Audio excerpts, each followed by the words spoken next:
Corinthians.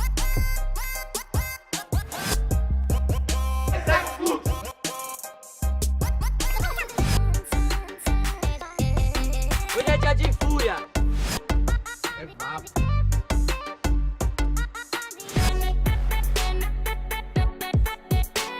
Custa um.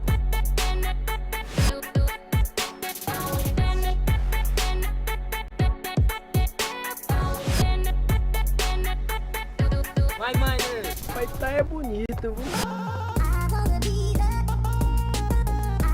Puxa na fera.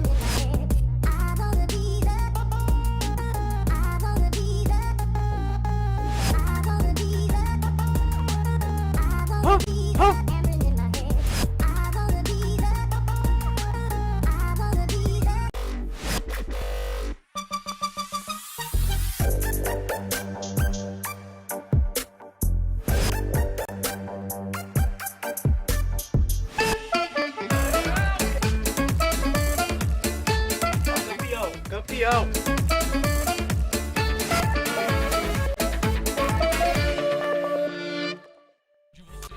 We are live! Welcome you all to start the third week of LBFF Season 6. I am Marcelo Fiorentino, and of course, I'm not alone for this long travel by plane to Kalahari, to the desert, to Bermuda, to Purgatory. And I am excited by my co-pilot, Carol Bombshell. How are you doing, Carol? What are your expectations for the day? Hello everyone. I'm so excited to be here today. Today we are going to watch a lot of different things because this sixth season of LBFF has barely started, Marcelo, and some teams are starting to stand out on the leaderboard, you know. And last week we were full with good actions. Fluxo team, they justify why they are so famous and their favoritism here, and they assume the leadership, of course. And right behind them, Esports. And feels like the story is repeating itself, right? And of course, we also have to talk about Bondi. We also have to talk about Los Grandes teams that are going for the top of the standings. However, we have to talk about Group C, who will host our matches for the season. They own the matches for the season, for this week. And we have to talk about metagaming. We have to talk about Loud. Let's check on the schedule who will be the teams playing today for you guys to understand. We have on Group C before Furia, Loud, Metagaming, Real, and Tropa playing against Group A, the dangerous Group A that has Bondi, Corinthians, Nitrox Top 10, Team Coda Solid, Team Solomid, and Vivocate. Group A that started the season by owning the tables with Bondi with an incredible day, Team Solomid surprising, Vivocate surprising, and tomorrow, of course, we don't only have the games to play today, we have Group C against Group B. Before Furia, Loud, Metagaming, Real, and Tropa going against Amazon Crips, Fluxo, Los Grandes, Netshoes, Miners, SS Esports, and XD. We will have all the teams playing in LBFF Season 6 for this weekend. However, Group C repeats itself, Carol. Yes, of course, Marcelo. And we saw that today Group C will bring some teams that were having a hard time to start this season, like Furia team, né? Right? Né? Né? It happens. Yeah, Furia team who had a very hard time, like I was saying last week. Now they find themselves right now in the relegation zone, as we are going to see right now in our table, with only said 65 points, Marcelo. And I mean, they are far from finding the aggressive game style that they had in the past seasons. And we know that Altman is an aggressive coach. We know that the players are aggressive. They have one of the best supports in the game, God.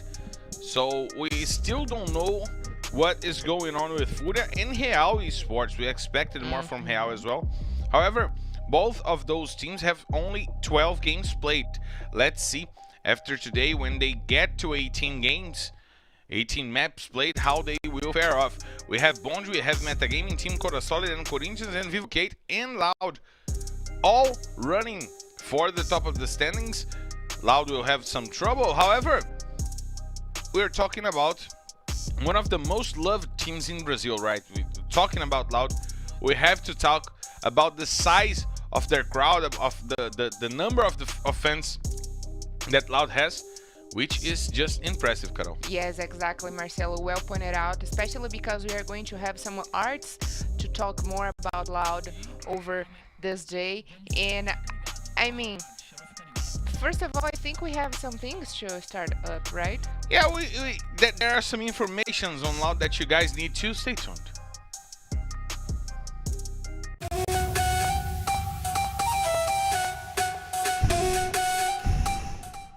Cara, eu não sinto peso algum, muito pelo contrário, eu sinto uma confiança enorme de poder jogar numa organização grande como a Loud. É o lugar que me acolheu desde o começo, é onde eu me sinto em casa, então eu acho que às vezes a gente ser uma pessoa que está mais tempo na casa consegue ter uma voz melhor para resolver certos problemas, certas situações. Vai Will, excelente, fez aquela rodada por dentro do celeiro, é o fake número Loud! Então mais uma vez, mais uma temporada, a gente vai vir em busca do título com certeza, a gente se considera sim uma equipe favorita ao título, a gente sabe o nosso potencial e tanto que a gente trabalha. Então é isso, não esquece, Go Loud e vamos junto aí pra mais. Mano, tem que ganhar essa primeira LB, né? O cara não tá dando mais, pô. Vamos lá, meu time. Essa aqui tem peso, hein? And Will, an experienced player, a guy who has been with Loud for a while, Carol. Yeah. And he is the most casted player in FF squad for the week. Yep, I personally cast him twice, today and tomorrow, so will be in my squad, and I'm putting a lot of my hopes on him, Marcelo. My hopes are very high on Will today, especially because, like you said, he were one of the most selected players for this weekend, followed by Romeo, who also I put in my FF squad for tomorrow. Even though we have Bone Team play today, we got to see Level Up and R7 also being cast as the most selected players. And the difference between Will and Romeo is just impressive. Will with 64% of the players choosing Will, even me, even Carol. We both have Will on our teams, but Romeo with only 39%. That shows how undervalued Will is in FF squad, so he needs an upgrade on his cost because I need to earn some money, of course. And he was a player who did not disappoint in Loud in this start of the season, right? Or we had Loud going with anger in their eyes on the first day. Then they settled down a little bit. They calmed down a little bit. However, they're still fighting for the top, right? Yes, exactly. Loud, who also got a Booyah last weekend, which is their second Booyah this season, they are taking a silent path. You know, I meant like they are going slow in the crawling like babies this season. However, we cannot forget the power of the runner-ups of the World Series, right? So this year they were the runner-ups for the World Series, so we cannot forget how powerful they are and how much they meant for this whole competitive scenario that we have here in LBFF history. And a dangerous team with experienced players, a team that has support behind it. So let's never forget about Loud. We saw the players that scored most points throughout the last season, the last week, and it was impressive to see Jubinha leading the score.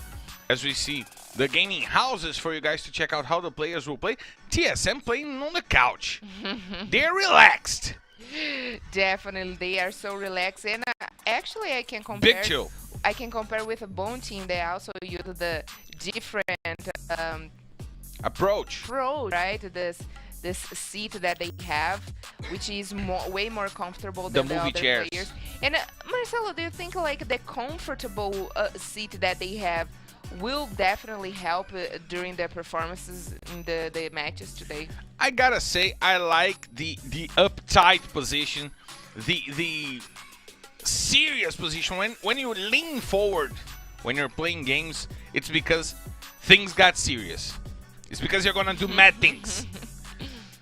So the chill position, it scares me a little bit because it's good. The players are relaxed. The players are doing their thing.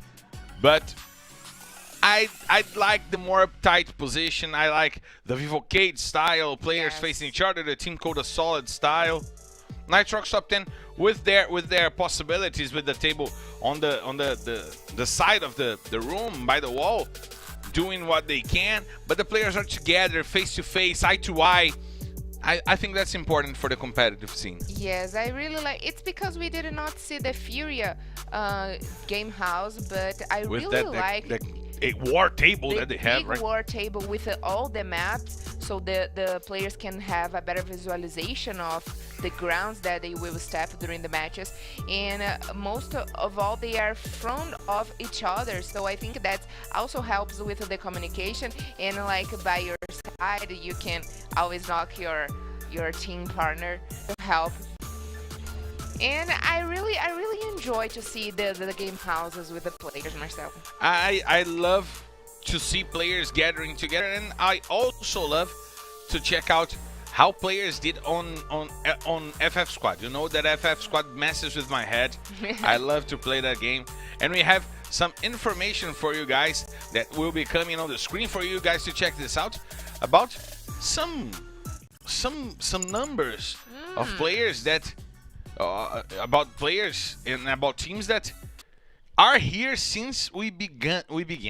Yeah, since the very beginning, like you said, the champions of LBFF, I mean the former champion, right now Vivoqueira, it is here since the very beginning, but also Furia, Loud before, and Corinthians are very known in our scenario. They have been playing since, I would say, the third season, so they are important teams that we have gathered with the other ones. And I get to say, Marcelo, that they are examples for the other players, for the new players, for the newcomers here in this season.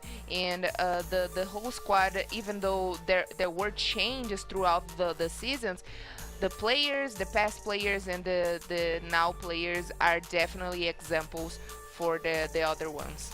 And it's amazing to see that the teams that got the most drops here in LBFF are Corinthians and Vivoqueira, 348.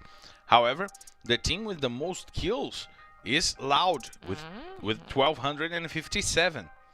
So it's a team that's made their name in Free Fire, that created their empire in Free Fire, and it's great to see a team with so many fans, a team that moves so many people, being one of the oldest and most important teams in the scene, right? Yes, and I really like also the infos about the Buyas. It's because we don't have SS Sports here right now, along with the teams that we are seeing, but I'm pretty much sure SS Sports is winning in the Buyas records. But so far, what we are seeing in this picture here, Vivoqueira, it is with the most Buyas. If Loud is winning of them in the eliminations, they are winning with the Buyas, which it is one of the tiebreakers. We gotta be aware of that, because the Buya numbers always matters, and we know that in LBFF Season 4, Fluxo team won because of the tiebreak of the Buyas. And since we're talking about kills, about Buyas, we gotta know who kills the most, but the players. We gotta have the picture of how this fight is going on. CS and MTS once again fighting for the top, but this time they have a guest. Vitin XP is coming after them, R7 with 24, Gus with 24, and General with 26 close our list. But the fight that is going on is between CS and MTS once again, Carol. Yes, just like last season, right, Marcelo? CS and MTS, they are fighting again over the top of the MVP. And I mean, they are tied with 28 points, right? Out of the 18 matches they play.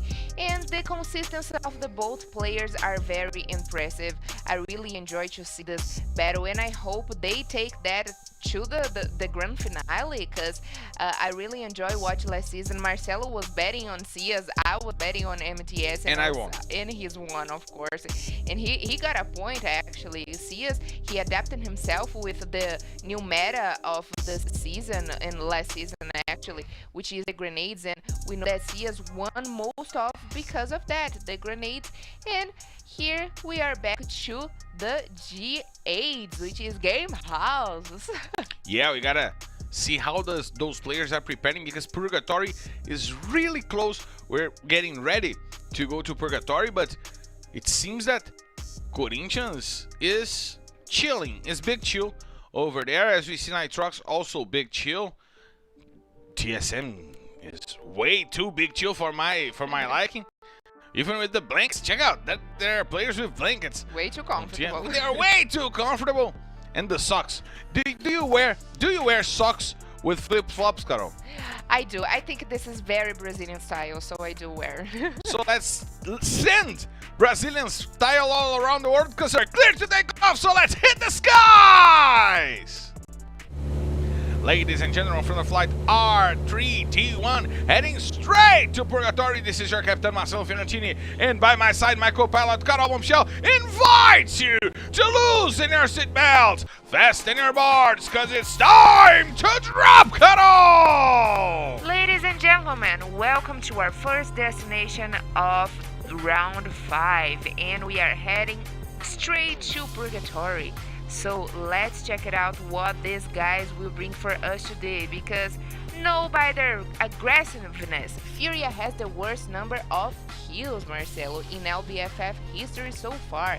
And with these double rounds that we are going to watch today by Group C, they have the opportunity to change the game in their favor. Let's check out how those teams will go for this game. And as you see, maybe we'll have a confrontation between newcomers. Team Solomid and Tropa face to face by the bridges, and we have all the teams positioned away from each other, so we might have an easy early game for us to check out, Carol, because they didn't go for any fights. Yes, we haven't started with the early engagements that we really enjoy to watch between the players, but so far it is good that, because with the 12 teams still alive, if you go back to the lobby in the 12th or the 11th position would be very bad. Otherwise you're not going to have any points for position. But like I said, my expectations right now, it is definitely on the teams that are close to the relegation zone, which is Furia. We haven't seen that also Real Esports, but since we are watching a little bit of Tropa and Real Esports, they finally got the first Booyah last weekend, and of course a time to breathe from the hard pressure of Serie A. Like you said, they are newcomers, and we know how much the different style between Serie A and Serie B are different. So right now it is time to find themselves in the competition. And we're heading the first week. A good showing by the newcomers. Somewhat of a domination by the newcomers, Carol. But as of right now, we have only Bonji in a great position, and the other teams still fighting to understand the metagaming of Serie A. Exactly. And a good example of that, it is metagame actually, because they start in the 4th season, and they actually in the 4th season they went really good, but of course they had also a hard time like all the newcomers. But they are a good example in the 5th season, where they had a great increasement in their performance during the rounds, and right now they are getting to the leads. They had this personal fight last weekend for the over the top against Fluxo team, and of course Bond also come right after. But they are doing an amazing job this season, and they start the season actually which among one of the favorites. They had an incredible day, their best day in the history of LBFF, with 94 points. Happened last week, happened in the first week, I mean. So metagaming did indeed got to understand the metagame of LBFF, so they're doing a good job. And a team that understands well how the metagame fares off is B4, as we see the guys nearing the center of Brasilia, a team that lost an important player in R7 but brought Prozin. He is doing a good job. B4 is doing a good job, and it seems that they set the metagame for the season. They get to the center of the safe zone. Just fight me. Come and fight me. We are safe. You guys have to run. That's probably the best strategy, right? Exactly, well pointed out, because before even though they have these exchange players in their squad, they keep doing the right thing, which they are going to the safe center of the safe zone. They get actually the best loots, because we know the center of the maps bring such a very great equipment and loot that they need throughout the whole match, and they keep doing the same exactly strategy, and it makes more easy for them to rotate around the map, because they are so close of the other cities. And Lobato just booby trapped JTZ over there. And he will be helped, of course, by its teammates. But now B4 has the information that Nitrox Top 10 took the center of Brasilia. As we see, Team Coda Solid trying to find the shots on Bond. And Higby had to use the ice to protect himself. Team Coda Solid tried to engage into the first fight of the day. Boom, trying to break the ice. As the guys do on the balance, but boom, went to the floor with an amazing headshot by 1-9. The Brazilian Saitama found an amazing shot and just put down one of the players from Team Coda Solid, which allows Bondi to retreat and not engage into this fight, Carol. Exactly. So they did the right strategy, even though they didn't get any kills. They got the strategy where they will help them even more have a easily rotation. So it sometimes it's not always about the kill. Of course, kills give you points, but once you have a better strategy using this, the shots in your favor will help you to have a better control of the territory. It seems that we might find a fight between Furia and Real. And now Memgad is trying to find the shots on VM7. He's trying to rotate, trying to find a better positioning. Autoboot is supporting him over there. They have Fawn by their side. And the veteran sniper Memgad is now trying to get the shots out. He has some grenades over there. Autoboot is using the watchtower to protect himself. VM7 is in the rocks. But Memgad still has the information on the positioning from Autoboot. And they actually have a good they did a very good rotation getting out of Central right now and rotating through Brasilia.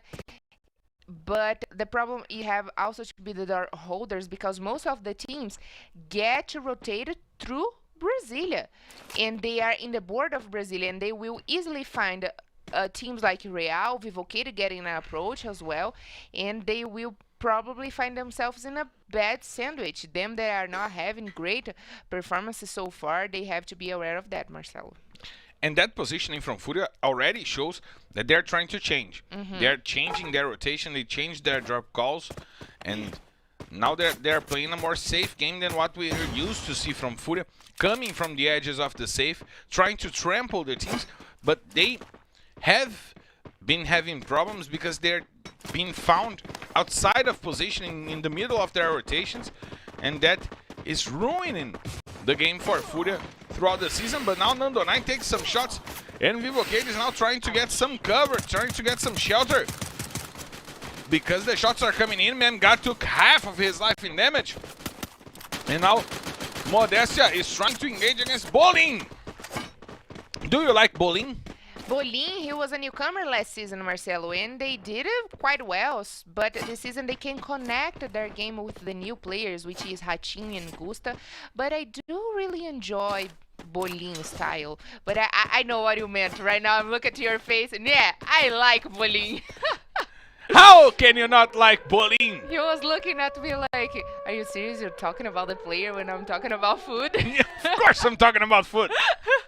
Of course I'm talking about food. For you guys who don't understand Portuguese, bolinho is a little cake. Little cake. So, of course we all enjoy bolinho. So, bolinho is also enjoying his stay in LBFF. Meanwhile, Loud is playing by the edges, and they might engage against Team Coda Solid that is coming from inside of the gas. And they might surprise Team Coda Solid with that position under the bridge, as the Red Hot Chili Peppers would love to see. And of course they are watching, because I know that Anthony Kiddis loves Free Fire. And we have the rotation going on right now from Loud. And this is a very unusual rotation for Loud, where they get in the edges. They really get advantage positions. Even though they stay in the edges, they are always already inside of the safe zone. And right now they are taking a little bit slow, which explains why they are one of the best teams in Purgatory. They keep it a little bit more safe and take it to the grand finale in the late stages of the game, of course. But once again, Carol, as we saw last week, some safe zones covering the river. To whichever side it closes, there will be some river, some water inside of that safe zone, which shortens the space of land the teams have to fight each other. We know that there is no space for everybody inside of the safe zone in the last minutes and the last seconds of game. So, with a river in the middle, the game is a lot different. Exactly, with the river in the middle, the game turns to be different, because when the players needs to rotate throughout the river, we know that can be a little bit scary for them, because once you're in the river, you're dead. And who might be dead is Team Coda Solid, taking some shots from Quali, and there is a player down. Now Bonji is trying to go for the kill on the players from Team Coda Solid. Quali goes down with a nice headshot by R7, but Bone brings it back, puts 1-9 to the floor. Alokio puts Rigby to sleep as well, and level up. There's only R7 to fight for Bonji. What an incredible run by Team Coda Solid. R7 tries to finish off a player, but he only drops Bone. And now Bonji is out with an incredible trample coming from Team Coda Solid. And of course, Carol, try to guess, who is my coach in FF Squad? The coach from Team Coda It's Solid. Kim from Bonji. From Bonji. Such a shame, Marcelo. You cannot get it right. I'm the jinx. I'm the jinx. Definitely, but I was actually looking to the other scenario where I choose a couple of the players from Team Coda Solid for my FF squad, and that's actually, I think, was a wise choice of me, because they are doing an amazing job. Even though they are not getting big results, they are still doing a great job so far this season. Do you know who was my coach on last Sunday? The coach on Team Coda Solid. And then they didn't win well. I exchanged my coach, and then my former coach destroys my current coach in the first, as the first team wiped out. No points for Bonji. No points for my coach. I am the jinx. And right now he chose the coach from Bond, and Bonded is the very first team to go back to the lobby. But look at the Look grenade. at Autoboot with the grenade. But the ice comes in a nice position. Bolin saving the Furia squad as him, Gusta, Bielgad, and Memgad tries to get the shots out. The grenade launcher was not enough. Gusta is on the floor, and Shinaze is fighting against Vivocate as well. Bielgad tried to go over and trying to take VM7 out of the game. He uses the chrono. Bolin puts VM7 down. Gusta is still on the ground and on my FF squad. Autoboot goes down as well. And now it's only Fawn to find for Real. Fawn put Bielgad to the floor. And Memgad is trying to find the grenade launcher shots. The rotation is coming in. Nice. And now Real is out of the game because Bolin went with the Babao to get the kill. And Furia lost only one player but won the team fight. And up we go for the fight between Vivocate and Nitrox. Up 10, Nando 9 puts Romeo to sleep. JHCZ tries to cover himself on the walls and he puts Modestia down with an amazing headshot. Now there's only Nando 9 and that got to fight for Vivocate.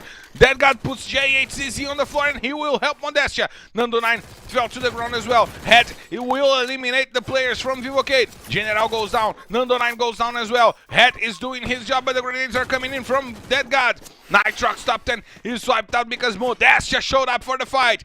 They get 4 kills, but Nando 9 and the General are out of the game, Carol. That was a poor fight by Vivo K. They lose 2 important players.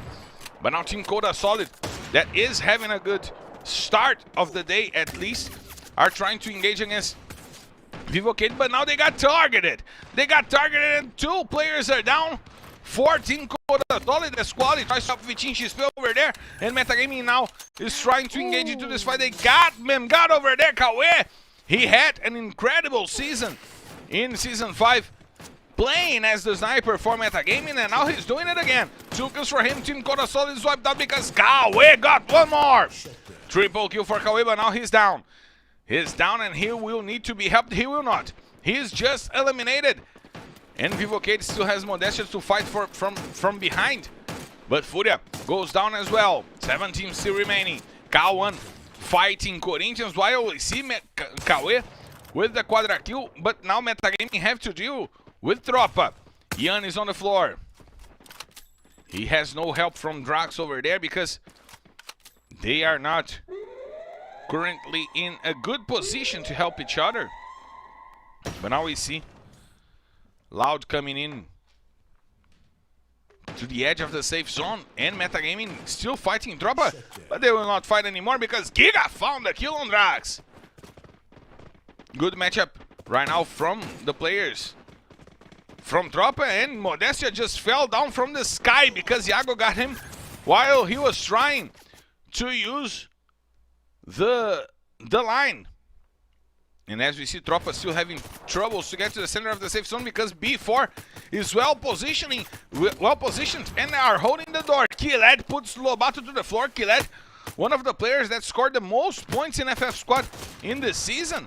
The surprising newcomer is doing a good job. Corinthians gets wiped out by Loud, and the seniors are coming for the game. Team Solomid now has to fight. Brokofe is on the floor, and he is on my squad as well as Vini XL. Rush trying to rotate, trying to find a better positioning. Loud is coming for Team Solomid. They want the high ground to fight for the end of the game. As we reach the 17-minute mark in this matchup, the grenades from K1 are coming in. Will, he tries to hold 2 players, but Rush puts him down. Nora brings it back and puts Vini XL back to the lobby. K1 is rushing. He's trying to help Will. He's trying to help Noda over there. 4 kills for K1. Noda and Will have 1, and now K1 is trying to find the good grenade shots, but Brokofe and Napon are far away from him. Napon goes to the floor by a shot by Juan. And now only Brokofe to fight for Team Solomid. Lobato climbing the hills to try to engage against Loud, but Kronos sends Iago to the floor. Iago is down before has 1 last player to fight. The grenades are coming in, trying to find the gap on the ice. Lobato goes back to the lobby with a nice shot by Brokofe and Kronos. Kronos! The triple kill by the veteran, and it's Booyah! Loud! Wow. Oh my God, Kronos! How do you do it, my man? An amazing triple kill! He was helped by K1, but he found 3 shots in a row to send the goal before squad back to the lobby. And to guarantee Loud on the top. Carol, what did the Warlock do? Oh my goodness, Marcelo, what a booyah right now. Made us all speechless. They did an amazing job right now getting this booyah. Kronos with the triple kill. I would say that was way too easy for him.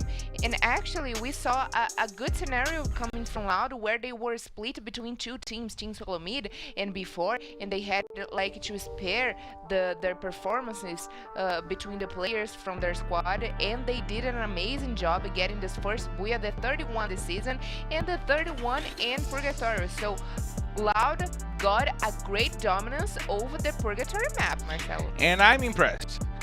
Finally, we saw an amazing rotation by Loud, the rotation that we expected from Loud. Aggressive, dominant, controlling the map. Look at what Kawan did. I wanted to see that from Kawan. I wanted to see that from Kronos. I wanted to see those 22 points from Loud. And I also wanted to see those 13 points by Team Solomid. Yes. The newcomers did a good job for this match. They controlled an important area of the map, got 4 kills, got to the second positioning. They had only Brokofet to fight for the end of the game. Before, a team that always appears, always shows up on the left side of the screen. A constant team. So, we're finally bringing back the game to the players who know this game, right, Carol? Exactly, especially Kawan. When you were talking about how do you like this performance coming from Kawan, I was definitely expecting the same because Kawan in the in the third season, he was the MVP. So he is known to be one of the more aggressive players here this in LBFF history, of course. And with the Loud team is no different. They did a silent game. I would say not silent, but a very safe game throughout the whole match. And right now they brought it to the late stage of the game, getting an amazing build with full of kills. And Marcelo, did you see the difference between the 22 points of Loud and the second place of Team Solomid? 13 points. Amazing, right? And I'm still amazed by that last play by Kronos. It seemed to me that he wall banged the player from each other. He got 2 kills with 1 shot. And oh my god, is the Warlock back? He's definitely back. They are definitely... It took them 2 rounds, not 2 weekends. It took them 2 weekends to come back and to connect their game. And Marcelo, we gotta see our standings right now to illustrate what we are saying, because we are definitely in shock here by the performance of Loud. And look at what this performance does to Loud. They got to the 6th position, but the most important, they got to 18 points of the 2nd position. It's doable for Loud now to fight for the top of the standings. Yeah. Getting to Fluxo is tough right now because Fluxo has gone over the 200 points. Okay, but it's doable. Definitely. This is just the first match. Even though they have 50, they needed to get more 50 points throughout the whole day to reach the first place where we are talking about a Fluxo team. It is, like you said, doable. They can do that with the first match that they did at 22 points. An amazing job. They will take this confidence to all the other matches. Indeed they will. And we know that they will face Fluxo tomorrow because Loud is on Group C, Fluxo is in Group B. Yes, well remembered. So there will be some confrontations, some direct confrontations tomorrow. Yes, well remember, they play double rounds this weekend. They belong to Group C, who are the home team for this weekend, and they already started very good. If they keep doing the same performance they did right now, which we know it is not easy, they will have a hard time, of course, to get with the other teams playing that today, but it is doable, and they might can end the day in a very good spot, and coming tomorrow again to contest the first place, will be a fight for life. And this is an important weekend because the even weekends are the weekends that we close with all teams having played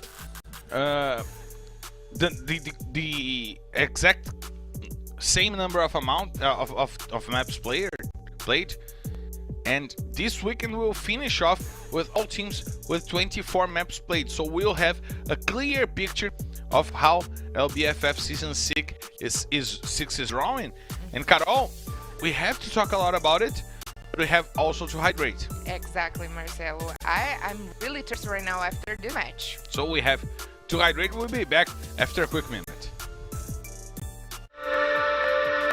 Yes, I'm indeed engaging against Corinthians under those oil rigs throughout the map, and now Napon is trying to find the shots. He chose to throw a grenade to nowhere, and now he is having to deal with the whole Corinthians squad repositioning and getting the high ground. But Bob has an even higher ground to fight with Brokofé by there, and the Bao puts a player down from Corinthians, but Brokov had no one to help him. Vini Excel gets the first blood on the players from Corinthians, and Team Solo Mid sends Corinthians back to Itaquera.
We are back live. The guys are getting ready because we had a hard first match to start the day. The guys were eager to get the Booyah, and Loud was the team that got it. And Carol, some teams did perform well, but no one got even close to Loud. No, not really, Marcelo. Like we just saw in the best moments after this match, we saw that team Solo Mid, even though they got the second place, which it is a very good position, they were down to 13 points, which is kind of a low difference between Loud, right? Loud who got the 22 points, which we are used to this amount of points for the Booyah, but still they have to keep it up with the Loud style game.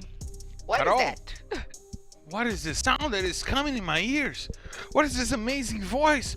Oh, it's our coordinator in the controller tower, because we're cleared to take off, so let's hit the skies! Ladies and gentlemen, for the flight R5D2 heading straight to Kalahari. This is your captain, Marcelo Ferrantini, and by my side, my co-pilot, Carol Michel, invites you to loosen your seatbelts, fasten your boards, because it's time to drop Carol! And let's drop in Kalahari map, the hottest map here this season. And we know that much of fun stuffs happen here because it is a map with great high grounds to use to make your better performance with the sniper rifles, Marcelo, but also it is a map where the players easily find themselves. And now we see a change in Team Coda Solid, a quick change in Team Coda Solid, bringing Peck, who is a usual starter for the team, in place of Alokyu, who had his opportunity to be a starter today, but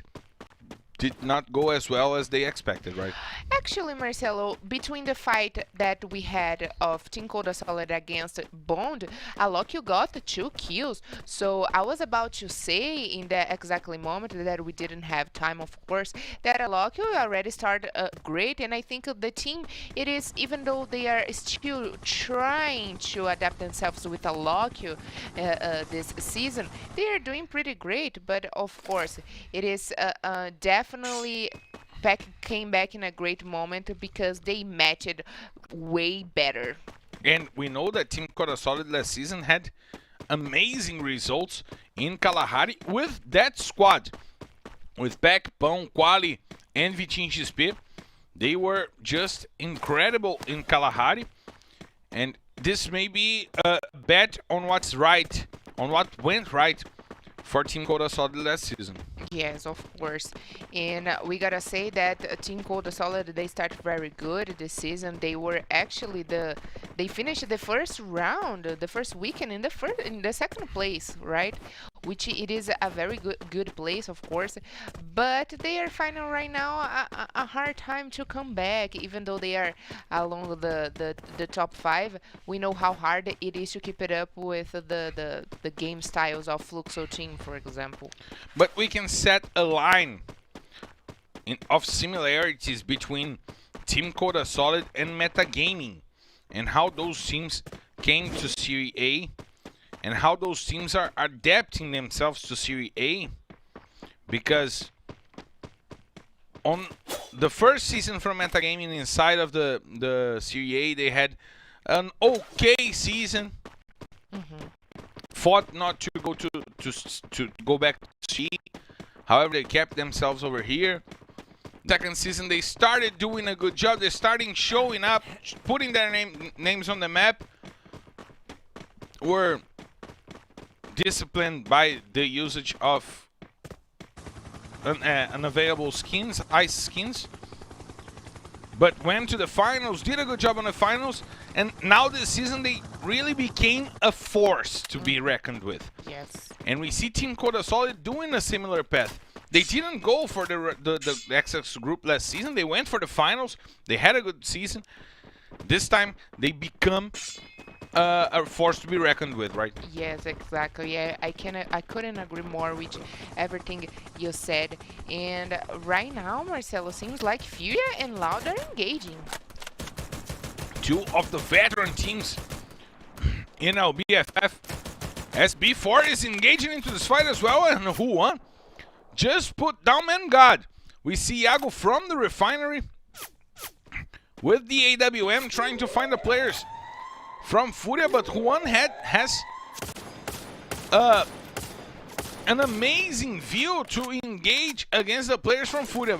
Gusta and Man God had to rotate, and now Kawan is also harassing the players from Furia, harassing the players from Furia. I'm sorry because I just messed up with the word harassing.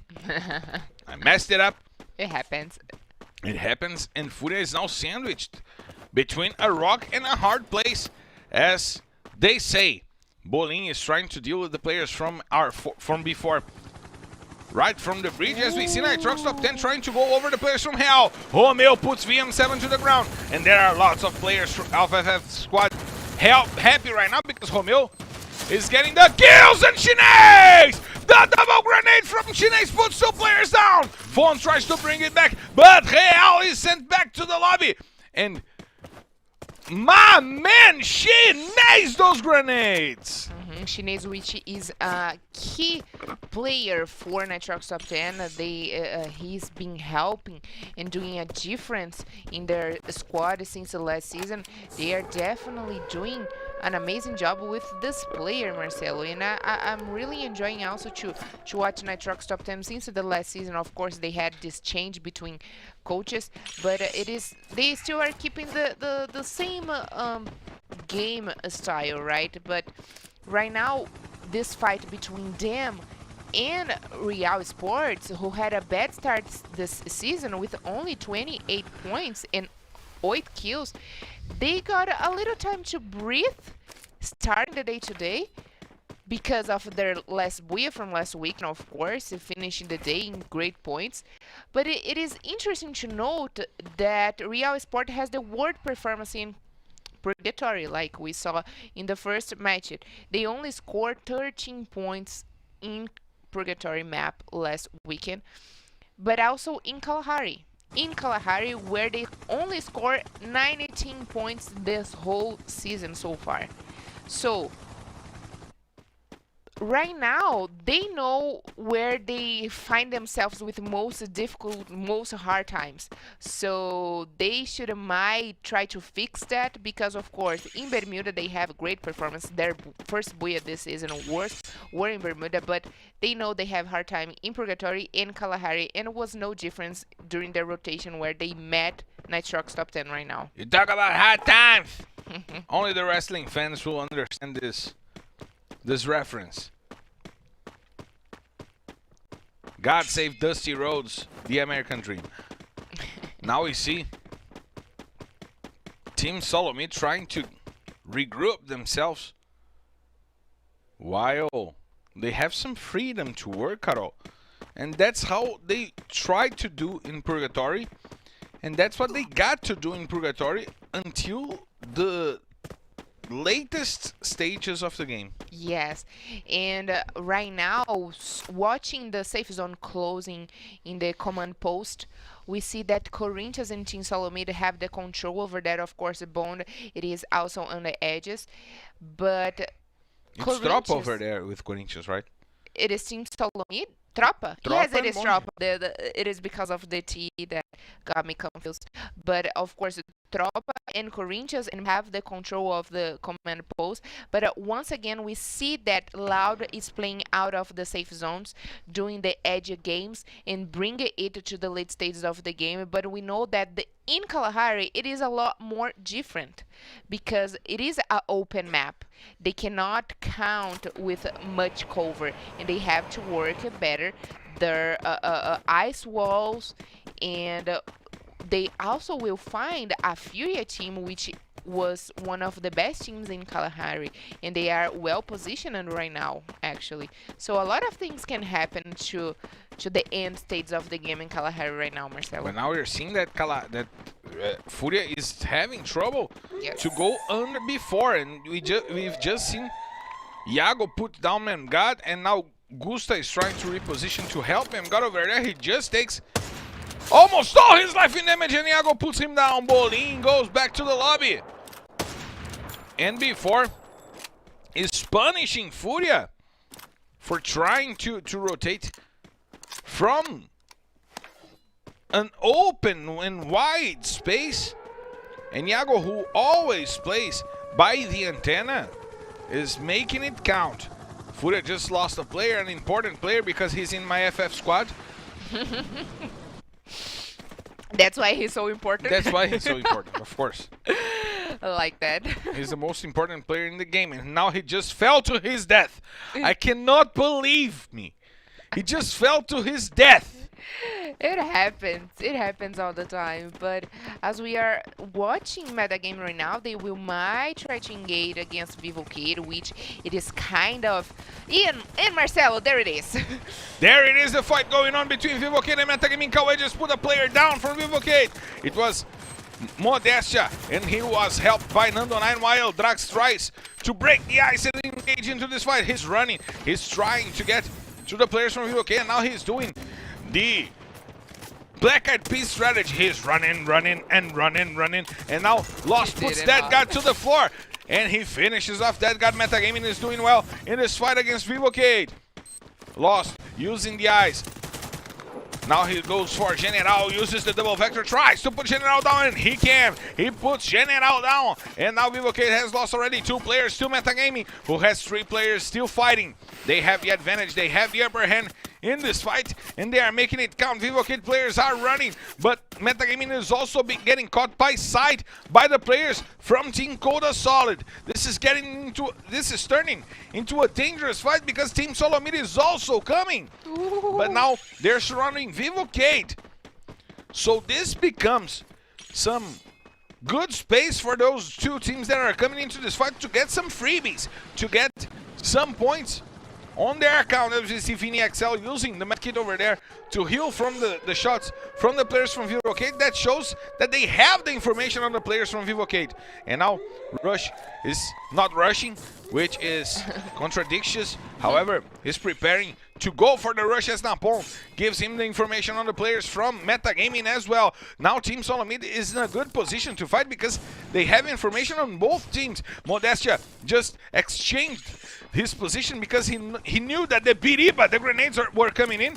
As Rush is now rushing, sided by Brocofe. Broco is going after Nando9 and Modestia. He takes lots of damage. Vini puts him down, and Quali brings one to the floor as well. Vini finishes off Nando9. There's only Modestia to fight for Vivocade. Let's see how Modestia will hold on, how he will do it to keep Vivocade still alive. Metagaming also with the player down as Napon goes with the grenades! And he finds Ian and Drax. He puts the 2 players down. And now the rush is coming on the players from Metagaming. And once again, Wow. Metagaming goes back to the lobby in the 11th position. And now Corinthians is trying to wipe out the whole Furia squad. And they do it. Furia is out. Zenak finds the shot on Rigby over there. Inside of the control post. We know that the control post is the favorite drop call in Kalahari for Corinthians since last season. They defended it madly last season, and they're doing it again. Now Bobs tries to find the grenades, and Bobs is in the game. It's important to say Bobs is in the game, not Gelo. Corinthians started the day with Bobs on their lineup. Bobs and Leozin. In Leozin, 2 new players. No Gelo and no. That's unusual. That's unusual. But now they have the information on the players from Bonji. Bobs, he misses the grenade. That's dangerous. As Michael Jackson would say, it's dangerous.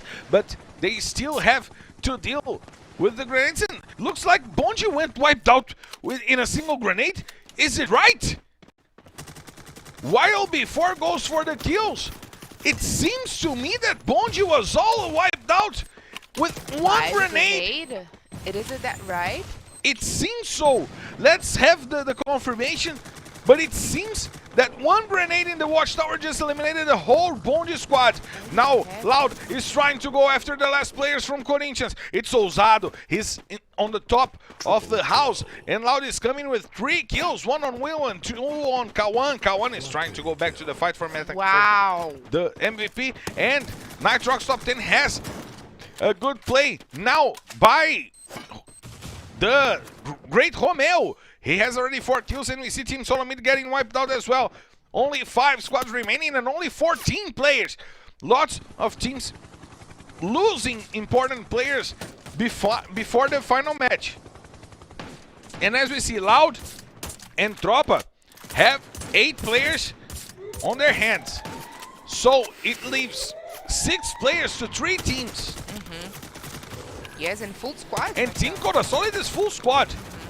Nitrox Top 10 has only Romeo, and there's only 1 player to fight. It's for was it for Corinthians? I don't know. There's just 1 player still remaining. And before. Now we see Nitrox Top 10 going out of the game. We have 1 player still remaining for B4. Carol, as you pointed out, it's Iago. He tries to survive, but he will not be able to. But he brought down 1 player from Team Corasolid. Let's check out 2 players from Team Corasolid, actually. Now we see the fight between Tropa and Loud, and the grenade coming in for Killet. Killet goes down and Ko1 gets 1 more kill. But Spill puts Will down with the double vector. He uses the ice to protect himself. Now Kronos is trying to bring this fight with the Max 7. He rotates, but Moreira puts him down, gets some points for my team in FF squad. Now we see Ko1. He will not be held up because Spill with the double vector is doing an incredible job. 2 kills for him in this match, but Noda tries to keep Loud alive. Giga goes down. The fight is going on. Noda puts Moreira down. What is he doing? Oh my god, Noda! It's Booyah! Loud!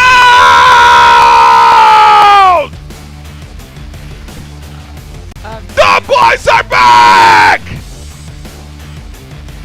Noda!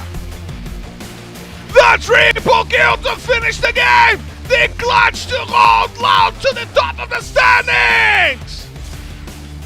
What are you doing? Amazing. Garo! What just happened? Oh my god, this end game! Oh my god! 3 players from Tropa! Only Noda to fight!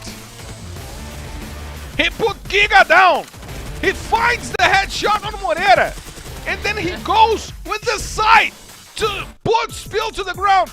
Oh my god! How clutch is this man? Marcelo, I gotta say that the side kill, the last kill coming from Loud with the side in Noda's hands was the cherry of the cake, because a booyah, it is important, but a booyah, a funny booyah like that, it is amazing. I really like to see this stuff coming from Loud, having a double booyah ready in the second match of the day. They are starting so good. The strategy on the edges, taking the game to the late stages, are helping them so good, so much. And actually, they are not engaged in early fights, are also helping them to be the full strategy in the late stages of the game. And once again, we saw that the game where they split the players between teams, and it's working so good. I don't know if the other teams are forgetting about Loud, which I personally think it is very hard, but with 20 more points for the Booyah, Marcelo, are getting them close to Fluxo team.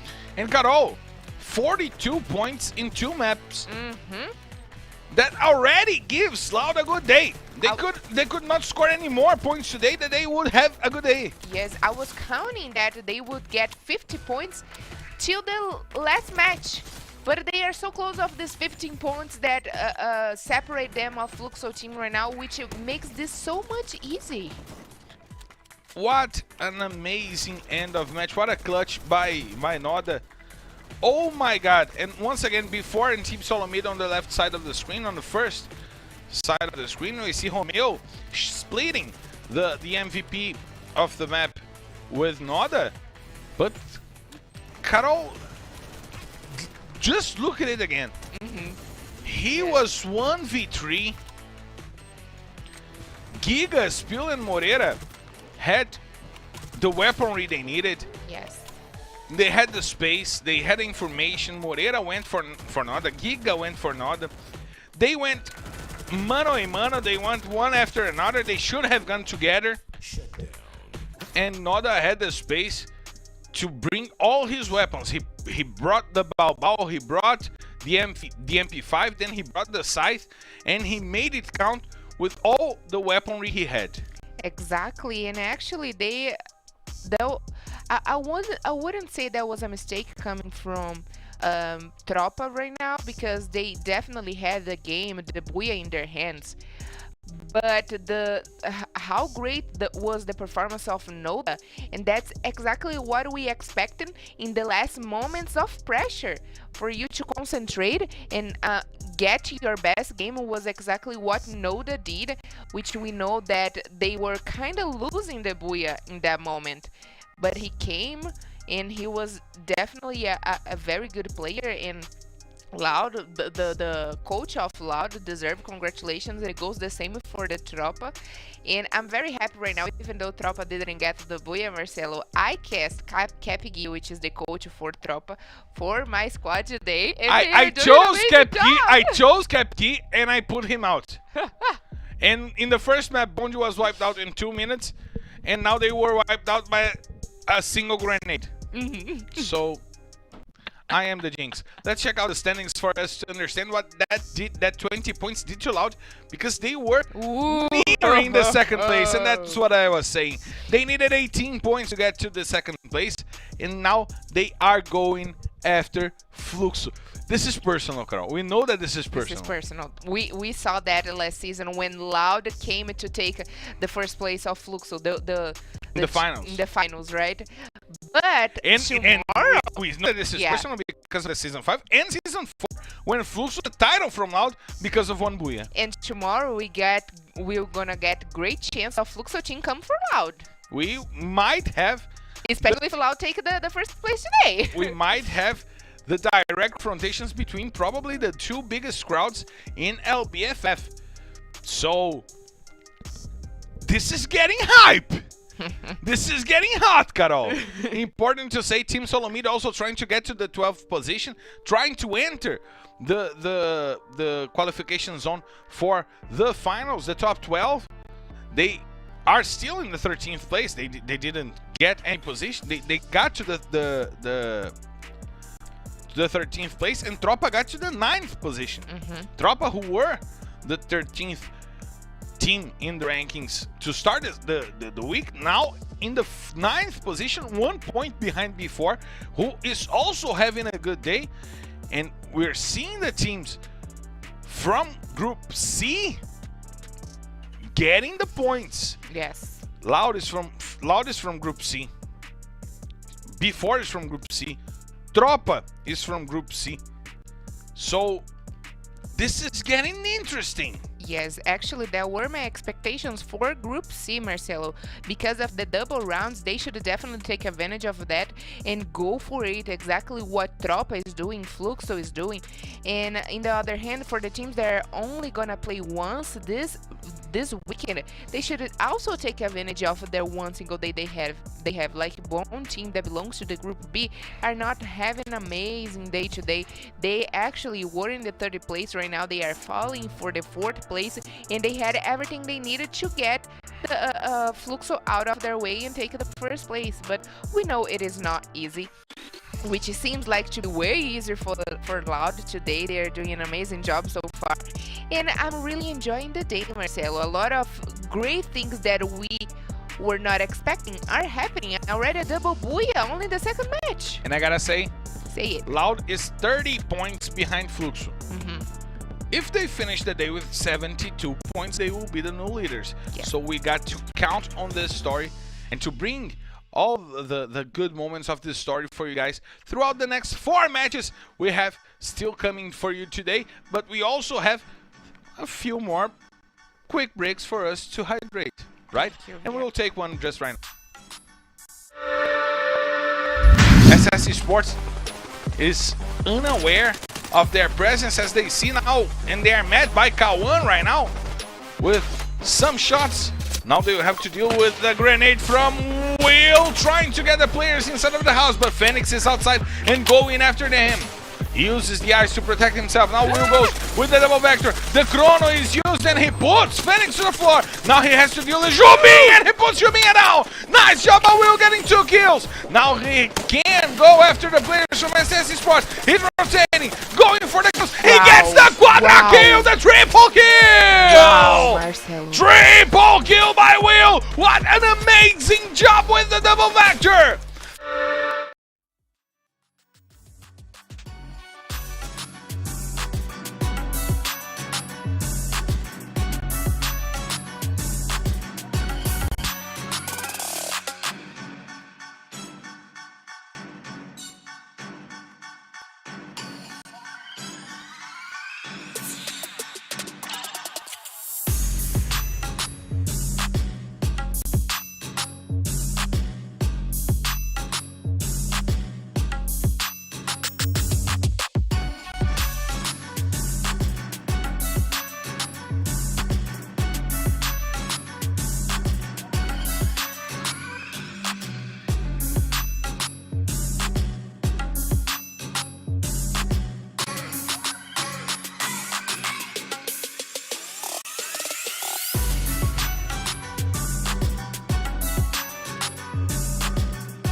We are back live and we are eager to bring you guys the third map of the day. We're almost going to board the plane. We're close to boarding the plane to go to Bermuda, but I'm still hyped by that triple kill that Nada got in the end of the game. But Carol, we gotta say it. We gotta talk clearly to our guys that are watching.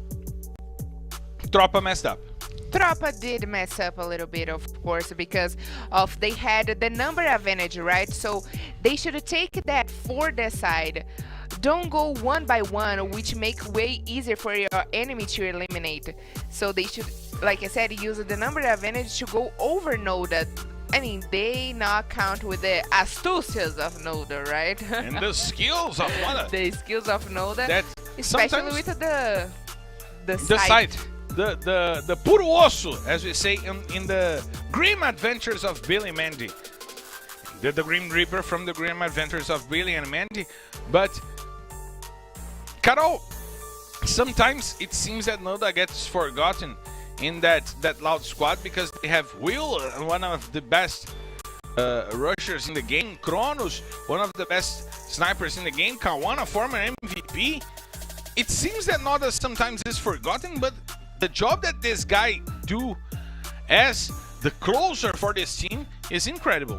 Yes, actually Noda, he came to Loud team which Brabox, which he was not used so much in the very beginning. Right now he's been in the highlights of Loud team for a lot of times, and I'm really enjoying to watch them. And I'm really enjoying to watch, you know what? What? The runway for our plane, because we're clear to take off, so let's hit the skies!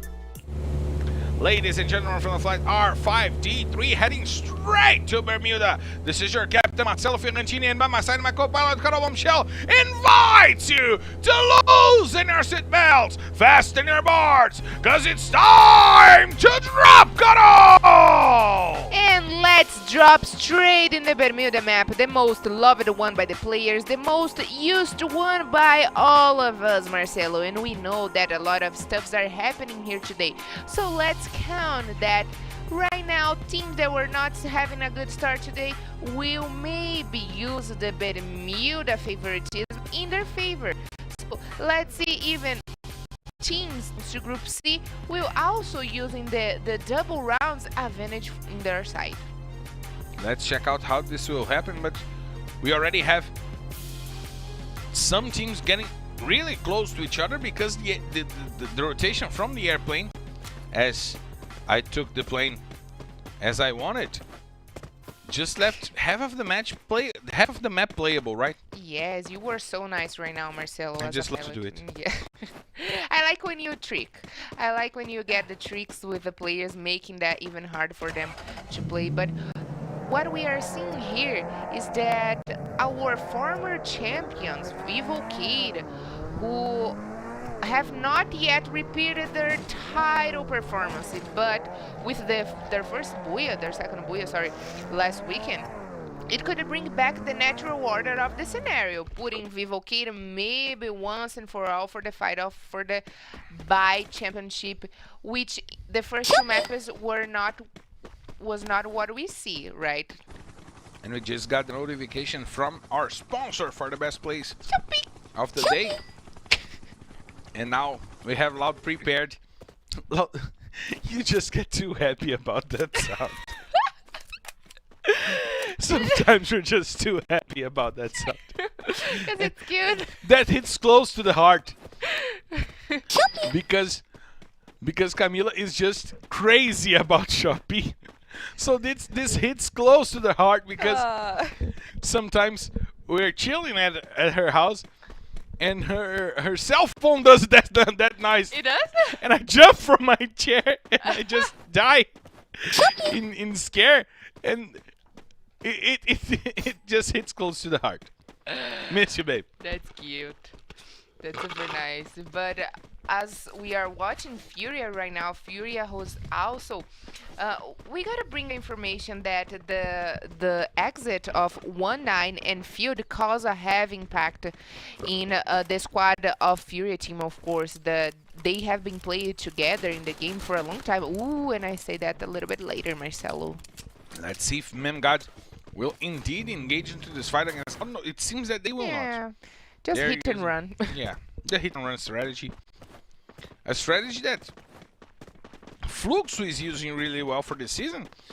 But Furia, as the Panthers that they are, they hit and hit. They don't hit and run. So this just didn't work.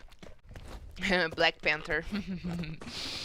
Wakanda forever. And anyway, as I was saying, the exit of 1-9 and Field because I have impacted in the team, probably because they were playing for a long time together, and the arrival of Hatinha and Gusta, who are two debutants this season, has not yet brought good results. In the first two matches, Fury team went back to the lobby with poor points. They went back in Purgatory in the 8th position, in Kalahari in the 9th position. So they are definitely having a hard time to adapting themselves. Ultima, who we know they have a very heavy and aggressive game style, cannot quite connect their players' game this season, which we know that this is the season with more newcomers, Marcelo, that bring this aggressive style, right? And as we were talking about Saitama at about 1-9, he brought some dimensions to this Bondi squad. And look at Kawan already with the grenades once again. But now we also have Bondi going after the players from B4 in their usual spot in Clock Tower. Let's check out how this will happen. We see 1-9 going from below the Clock Tower. It seems that they will not engage. But the team who is indeed engaging is Tropa. Engaging against Loud. Noda goes to the floor. Killed get the grenade. And send Noda to the floor. Killed just finished off Noda. And after what he did to Tropa, they chose to put him back down as the first player back on the lobby. The first blood of the match is Noda after the insane clutch he did against Tropa. And now Tropa coming over. Spill is trying to reach the players outside of the house. He has Kronos. Kronos has his sights on Spill. And it seems that Loud will retreat. The grenades from Kawan are coming. And now Giga, Spill, and Moreira trying to find the information on the players from Loud, but now they got control of that big house over there, of the veranda house. The what? Veranda. Veranda. That's actually a word in English. No, It's not the Portuguese that we're used to. Yes, it's because it got me confused, but that's nice. I'm learning from you. And Kronos will go back to the lobby as well. Tropa got mad with Yes. what happened on the last map. Actually, I was checking their favorite drop calls right now, and Tropa goes. Ooh, Marcelo, Giga's down Let's to 4. see if they will once again end up having some trouble against Loud, because we have Will and Kawan going after them. Frontliners. Russia guys. The two rush guys. The two dudes that like to rush. But it seems that they will not engage into this fight. Kawan got the kill to give them time to escape. And now Tropa controls Bullseye while Loud leaves.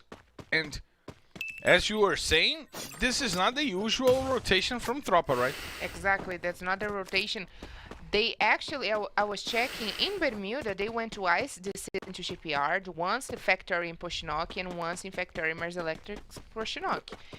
And that's okay, they go to Shipyard, but that's not the rotation they usually do when they go to Shipyard. Because they know there is Loud, that is also a Furia in Observatory, but K1 might be sent back to the lobby right now.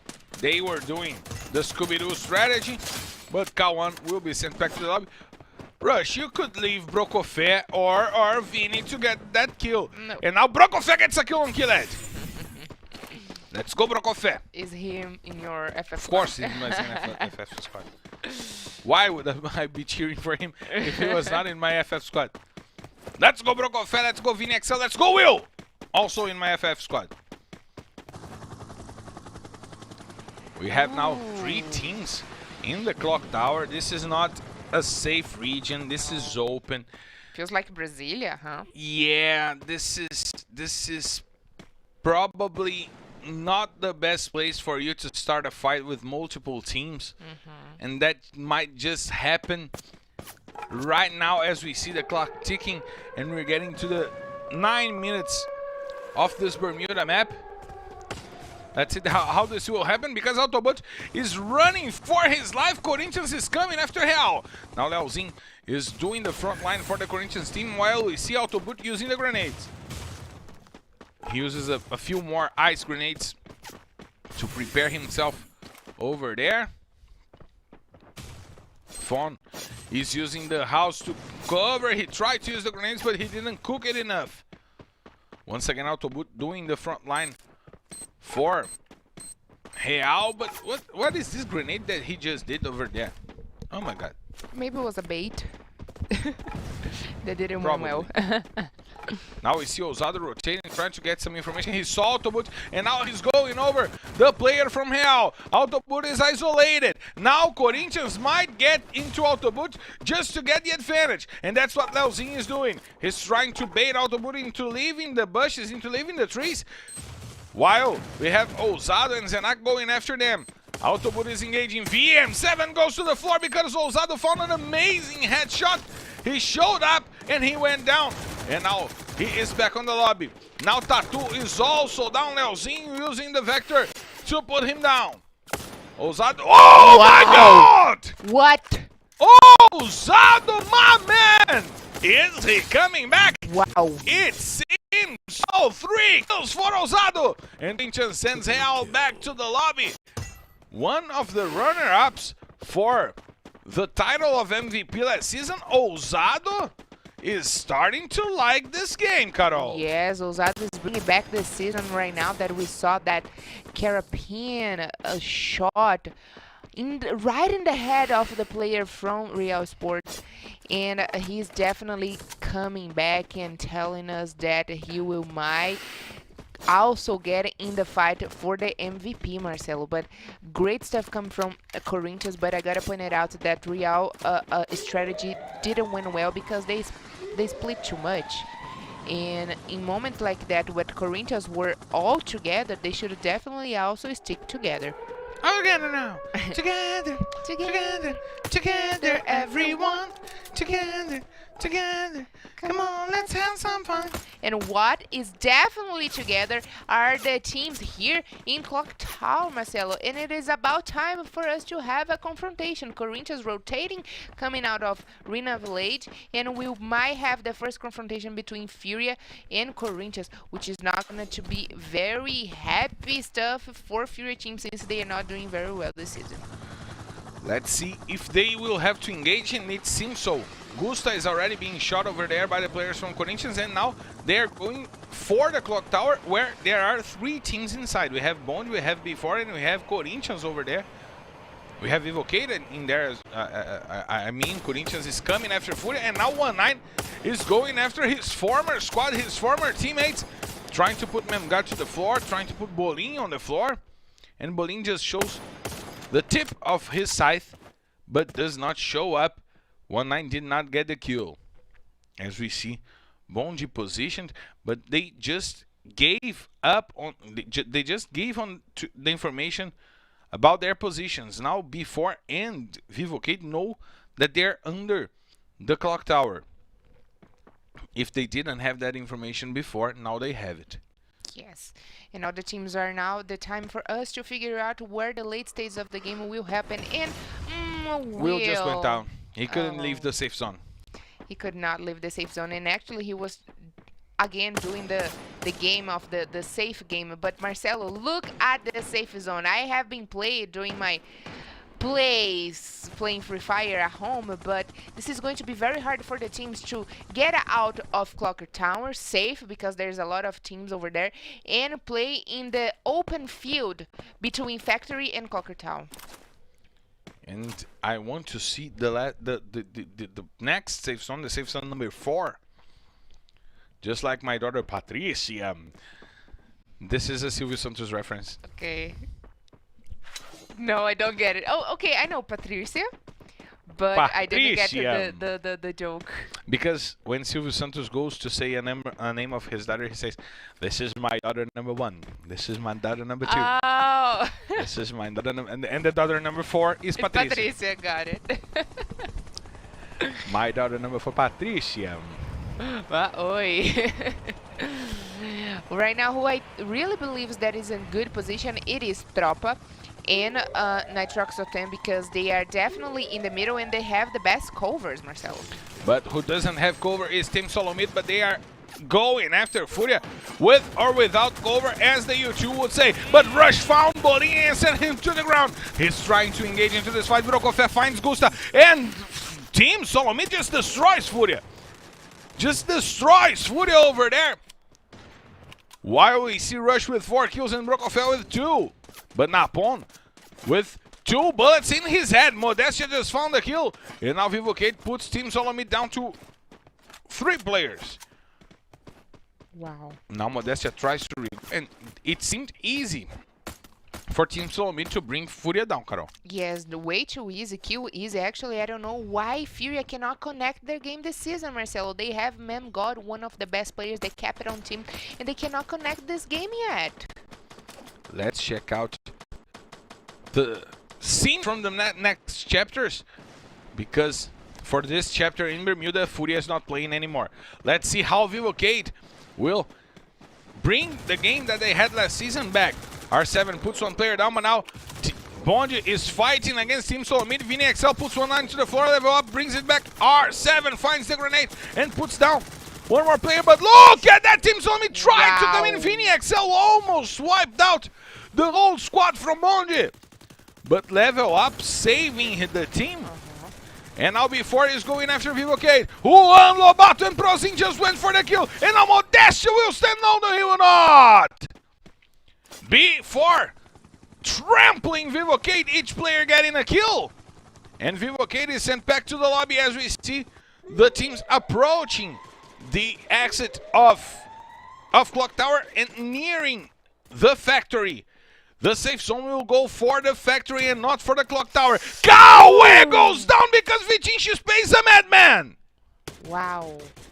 He just found a headshot and sent one player down. There's one more player down now. Yan will go down as well.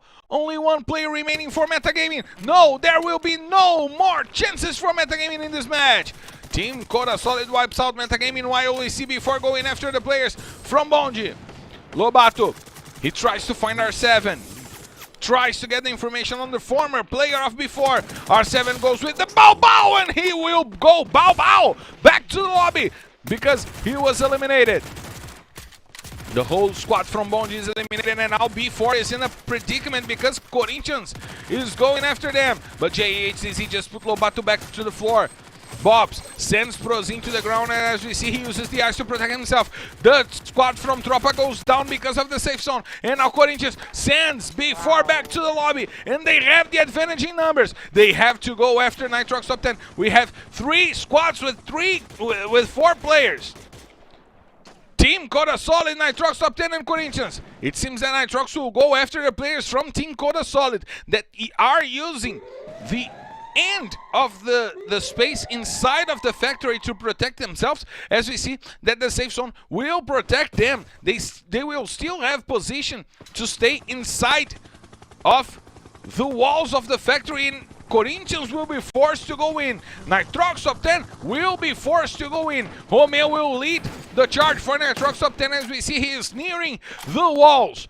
We have the windows in that wall and the doors in that wall that might become a place of war. But as we see, Corinthians might distract the players from Nitrox top 10. Shinez, he has the opportunity to go for the grenades, but Ousado is trying to rotate, trying to find a good position. The ice was not that good for Ousado. It forces him to go from inside of the safe zone, and Romeo brings Pone to the floor.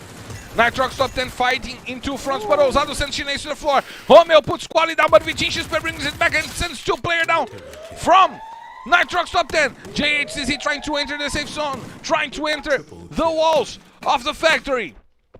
Vitinho is helping his teammates. He will put the 2 players up once again, and Team Coda Solid will fight full squad as they send JHCZ to the lobby. And now it's mano a mano, 4-on-4. It's a fair fight between Corinthians and Team Coda Solid.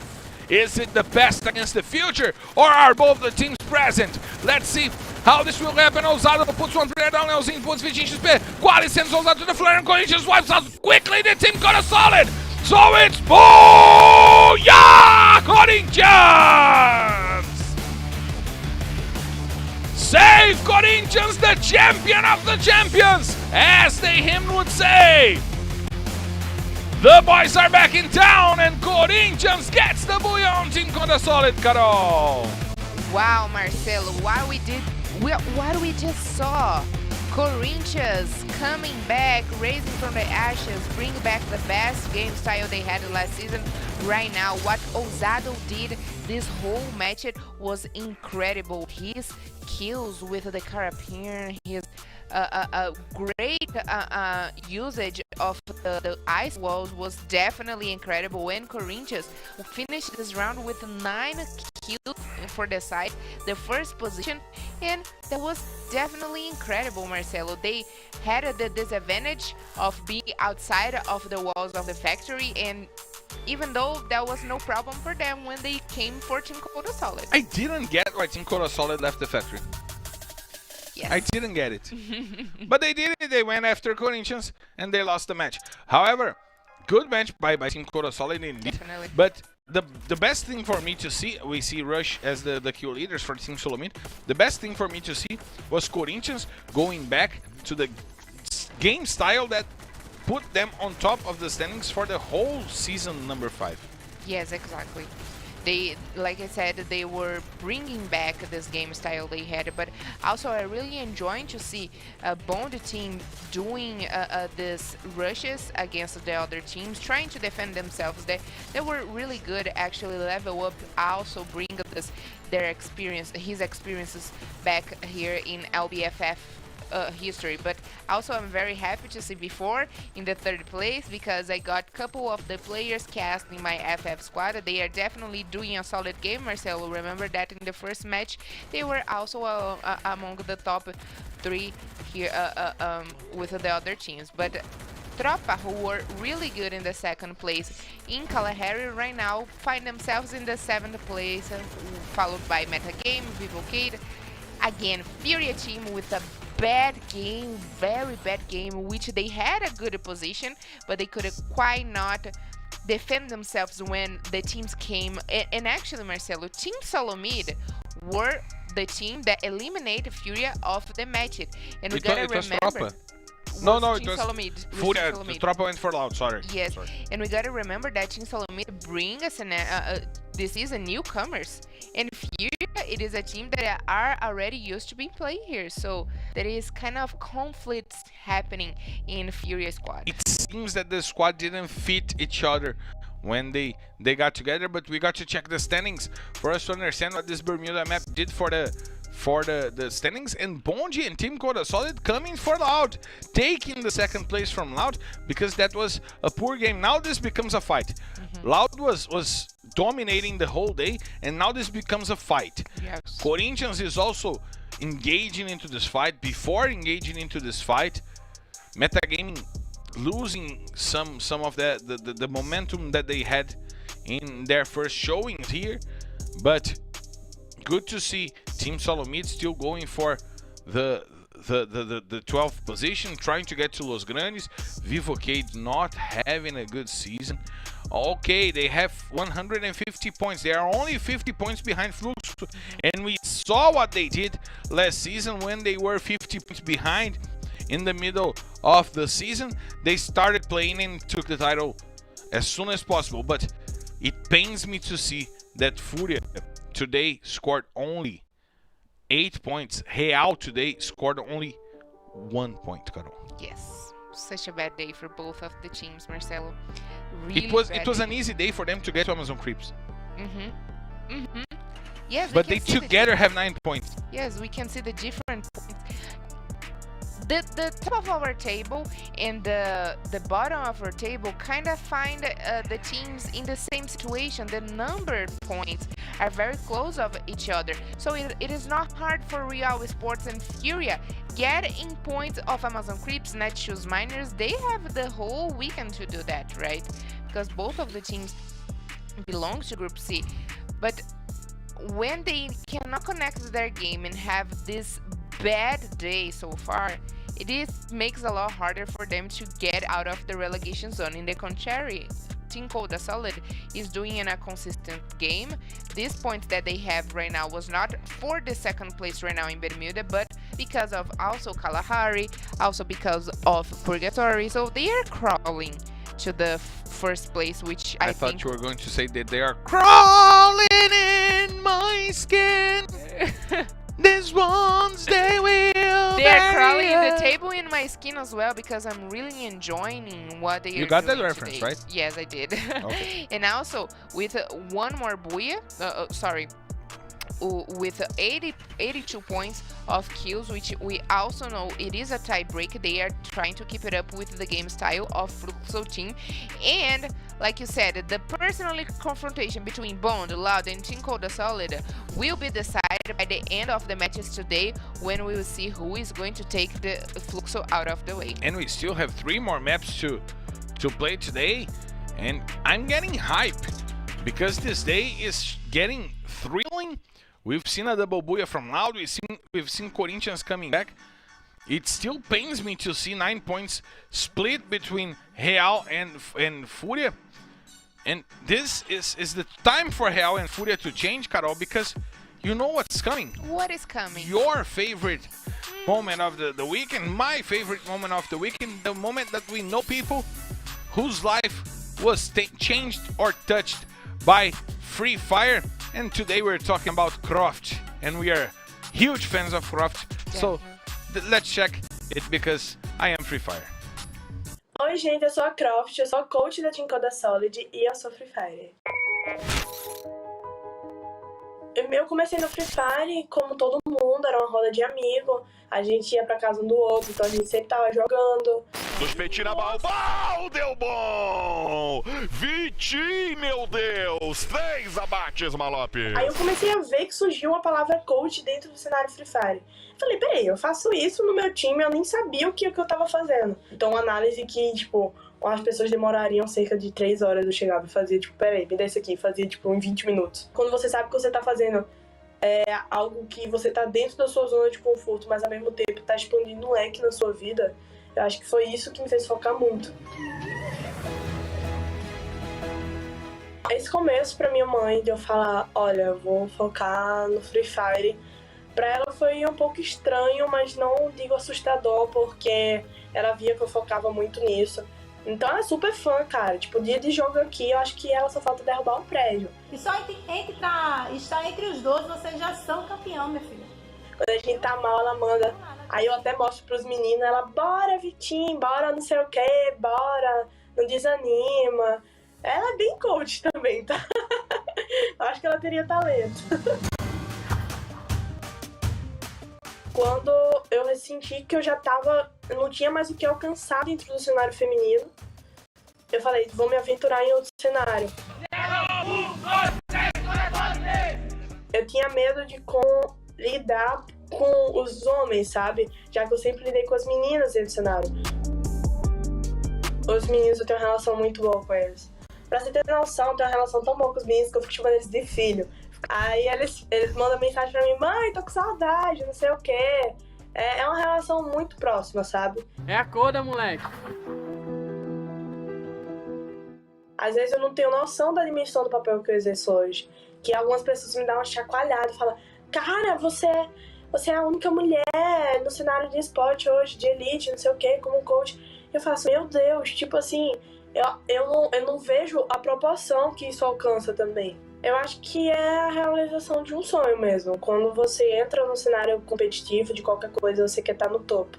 Eu acho que você tá na LBFF, independente da posição que você esteja, você tá no topo. Leva melhor agora quando a Solid pode tentar garantir o Buia. A vantagem numérica agora é deles! Buia!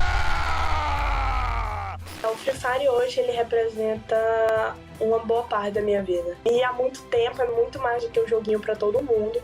O Free Fire, ele é uma porta que abre o tempo inteiro de oportunidades para as pessoas. Então, o Free Fire hoje, pra mim, ele é minha base. Ele realmente é tudo.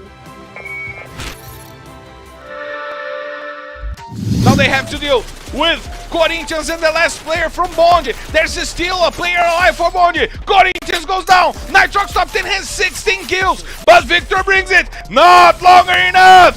Nitrox top 10 will be wiped out. Oh my God, Victor! Oh my God, it's a booyah for Bond!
Diz pra minha mãe que eu vou atrás do meu sonho e ele não tá tão distante assim. Lembro das noites perdidas de sono. Acredita, foi o melhor pra mim. Somando kills, eu fiz o meu nome. MVP, sonho de menor. Seleção da LBFF. Brota na frente que vai pro esquece. Somando kills, eu fiz o meu nome. MVP, sonho de menor. Seleção da LBFF. Brota na frente que vai pro esquece. A decolagem foi autorizada. Vou quebrar caldo, dominar território. Com inteligência em qualquer mapa. Kalahari, bermuda do purgatório. Qualquer erro é fatal. Leva ao rebaixamento. Ser pra player na distância.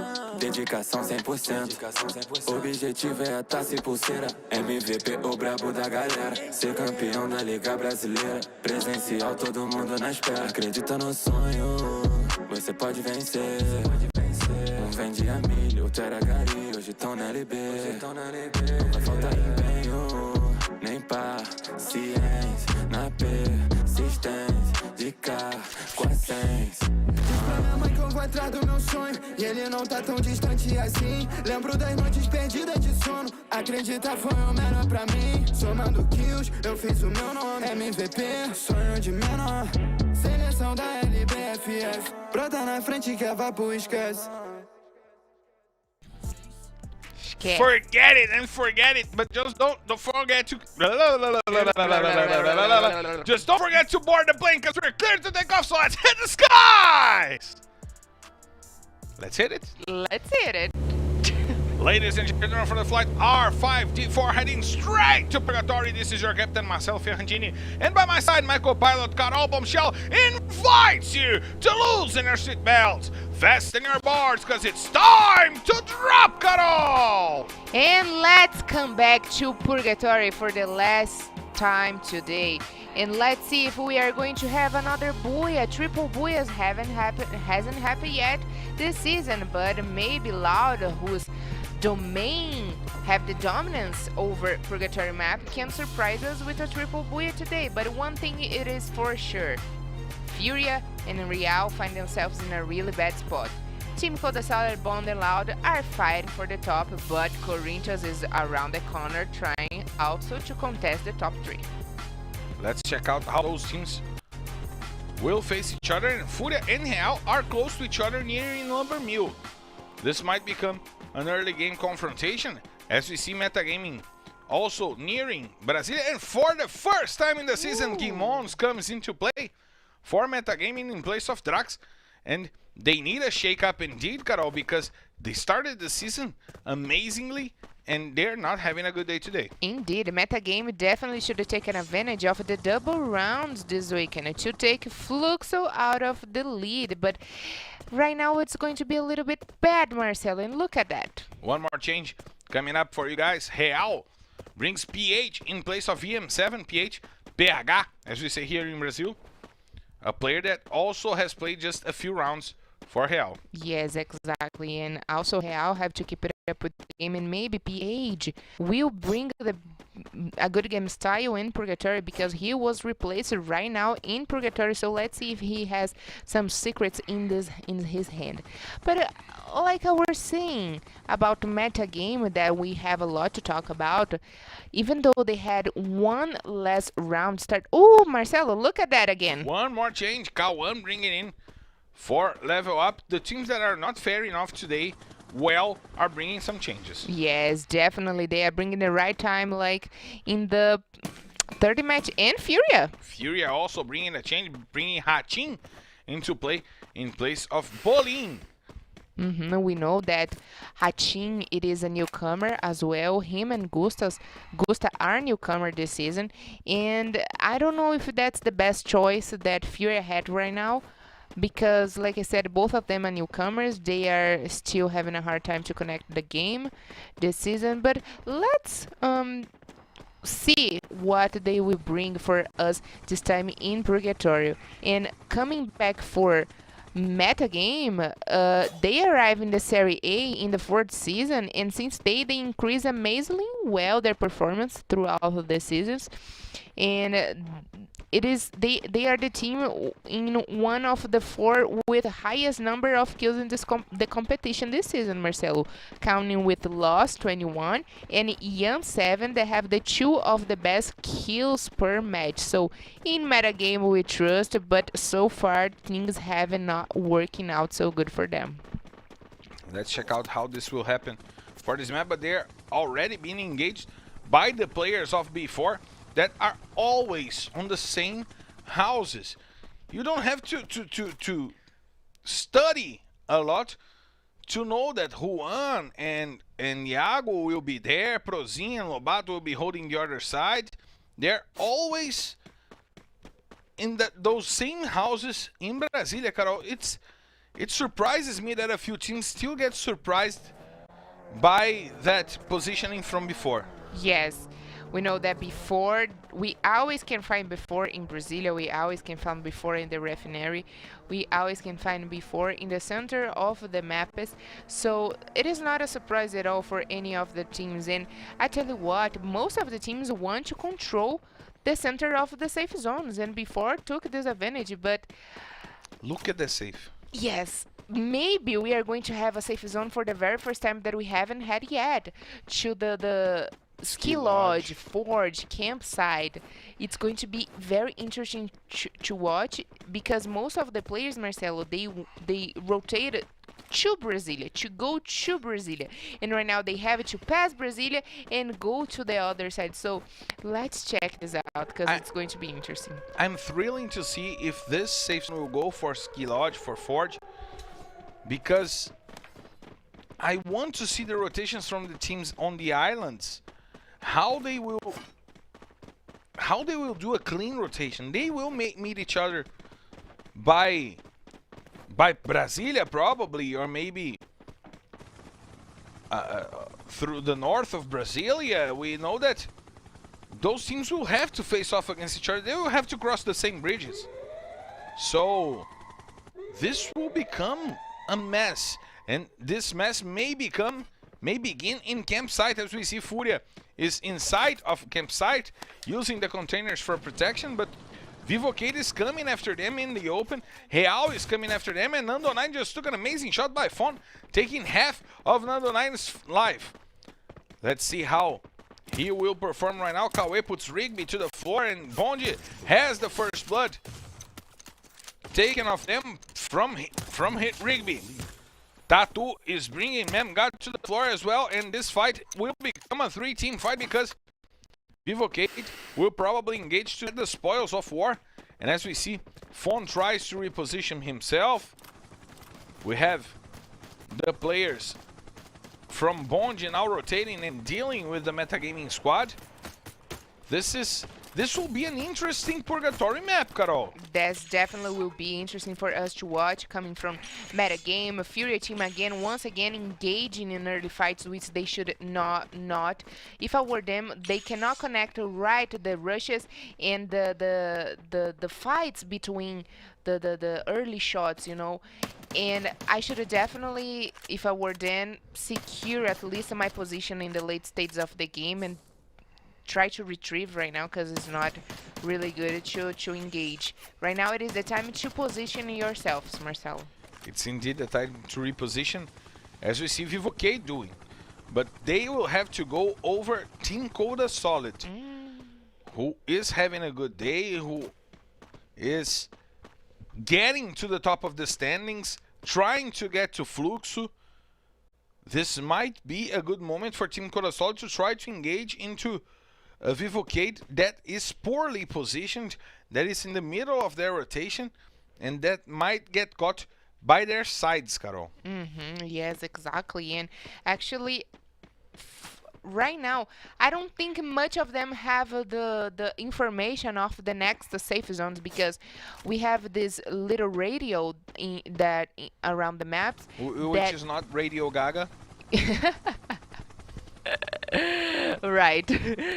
But the little radio gives you the information of the next safe zone. But in Purgatory, we don't have much of them like in Bermuda, for example. So I don't think much of the players are aware of that. But looking at Team Coda Solid position right now, I think they do have the control of what can comes next. If it is in Skid Lodge or even if it is field, they have easy access through all the cities around them. So Team Coda Solid might can surprise us again today.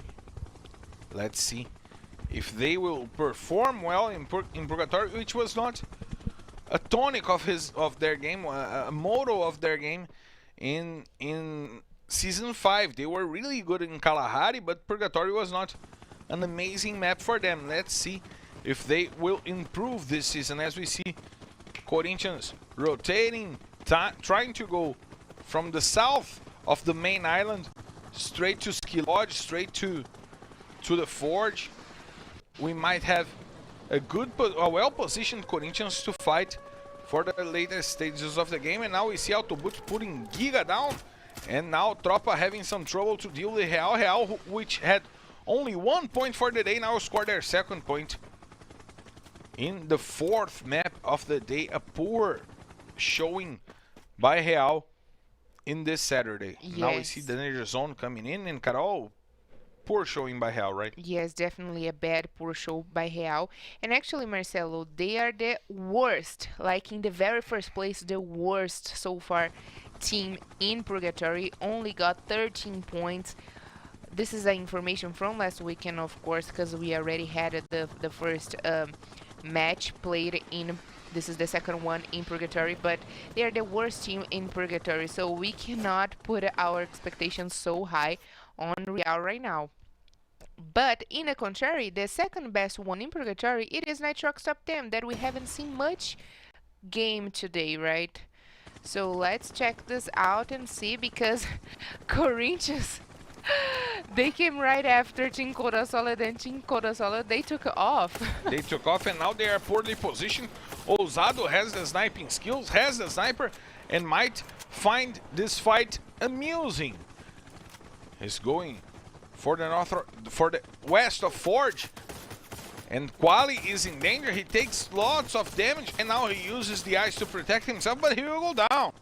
Leozin finds the shots and sends Quali down, but Quali will be helped by Peck inside of Storage House.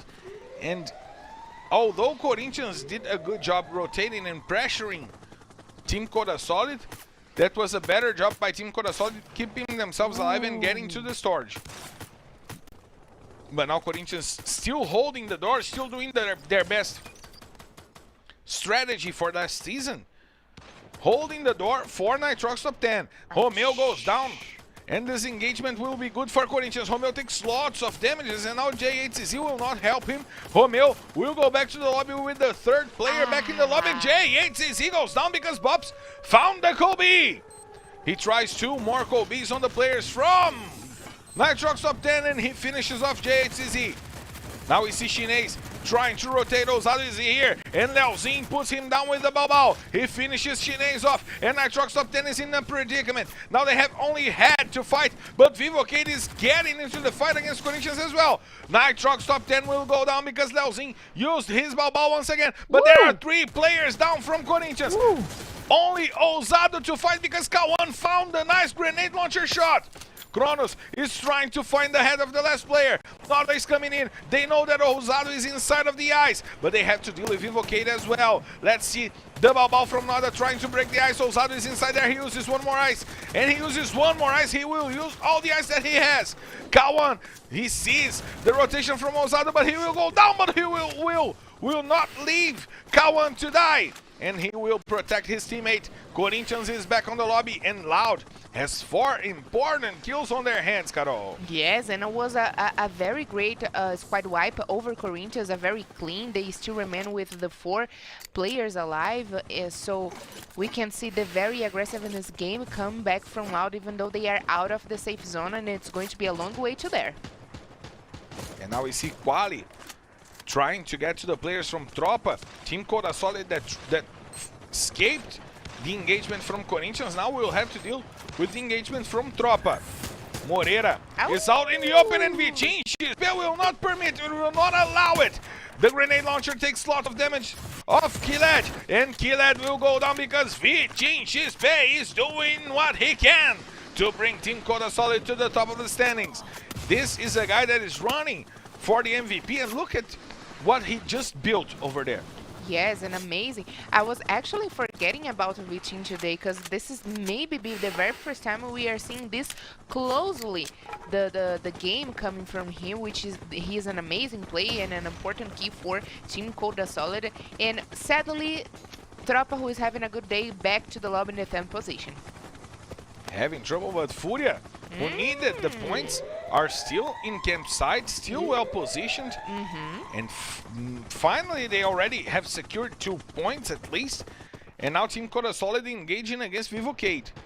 We see that General is already down, Nando9 was helping him, and Team Coda Solid is coming after them. The guy takes lots of damages, and now Vichinchi space rushing.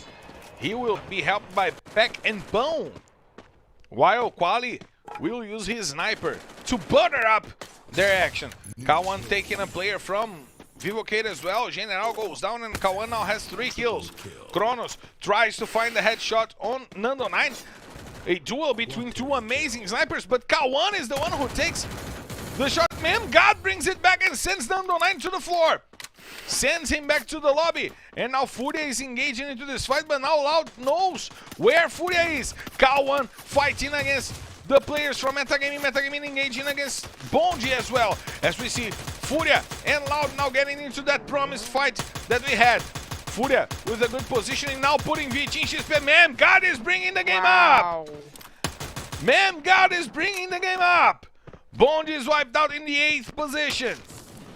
We see Loud in a predicament to leave the high ground. They will have to enter the gas to rotate because Furia is holding the door and not allowing them to work, while we see B4 going after Metagaming. Metagaming, who just wiped out Bonji, now having to deal with B4. Tough teams for Metagaming to deal, and they seem to be doing it, but Prozin finishes off 2 players, putting them down with the grenades, and Metagaming is wiped out because Prozin! The grenades from the newcomer for B4, doing wonders for the squad. 5 teams remaining, 20 players, so we have all teams with their 4 players still standing. But now it seems that the teams on the bottom of the table are fighting. And Real came for Furia. They are trying to take campsite out of the hands of Furia. It's an important position in this safe zone. Let's check out how BL God will defend as we see Loud going after B4 as well. K1 already got a player down, but BL God with the grenade, putting Tatui down! Tatu goes to the floor, and the grenade's damaging Fon and PH a lot. One more grenade coming in from BL God. The players are rotating. It's Hachin going over with Gusta. Hachin will put out the boot down, Gusta will put PH. Fon sends one player down, and Furia is now back on their feet. They will help Hachin. There are 14, 13, 11 players remaining because Loud got the kill, and Rush went for the steal from them. Look at Loud. They went back to the lobby because the players from Team Solomid are aware of the positioning. Now it's Furia against TSM for the Booyah. They are going for the direct fight. Furia finally getting to a late game, a late stage of the game. And Team Solomid with only 1 kill tries to get the points. They are playing the silent game throughout the whole day, and that's working really well for them. They showed up on the first page of this highlights throughout the whole day, and Rush puts Gusta down. He will finish off Gusta. No, the ice will help Gusta go back to their feet, and now BL God puts Brokofet to the floor. Nice job by Furia, getting once again the control of this fight. As we see Rush repositioning, trying to get together with his teammates, but Memgod is aware of that. Brokofet puts BL God to the floor with a nice shot, and he finishes off BL God. Now TSM has the numbers advantage. Let's see what Memgod will do with the M249, the weapon that got him the advantage throughout the game. Hachin is also trying to reposition, but Brokofet puts Gusta down, and it's Booyah! Team Solomid! Work quietly, but work hard. That's the motto for Team Solomid. And they get their booyah. After 3 good maps in the day, they finally get to the top of the standings, Carol. And actually, Marcelo, that were the first booyah this season for Team Solomid. And nice stuff coming from them, like you said, work silently. Pays off for them right now, getting their first booyah. And the problem of Furia team in the late stage of the game, like we are seeing against Team Solomid in the replay, was that most of the players focused in one single player of Team Solomid and forget the rotation of the other ones coming from behind, which makes way easier for Broil get this last kills over Furia team. But even though we have to congratulations Furia that finally found their game right now, concentrate themselves in the center zone, right, in the late stages of the game, and getting great points for the second place. They left Lumbermill really quickly. We pointed out that they were together with Real in Lumbermill. That could be an early fight, but they rotated quickly. They went for the main island and went for the center of the safe zone really soon, and that sent them to the second position. They didn't go for that wild rotation that they used to do, but that paid off. 15 points for them, 19 for Loud, because Kawan had 6 kills. Loud with an incredible day. They are already inside of the 60-point mark. They are going for the top of the standings. They will try. They were 20 points behind. They were 30 points behind Fluxo. With 19 points, they are 11 points behind Fluxo, and they are coming for them up until the end of the day. Team Solomid with amazing 17 points will be on the highlights of the day, no doubt about it. Furia with 15 before once again in the left side of the table. Every match we had today before was in the left side of the table, in the first side of the table. As you see, Real finally getting 10 points. Finally, Real scoring some points today. 11 for them in the day, 10 just in this map. And Metagaming with 8 points as we check out the highlights of the game as well. And that last fight going on.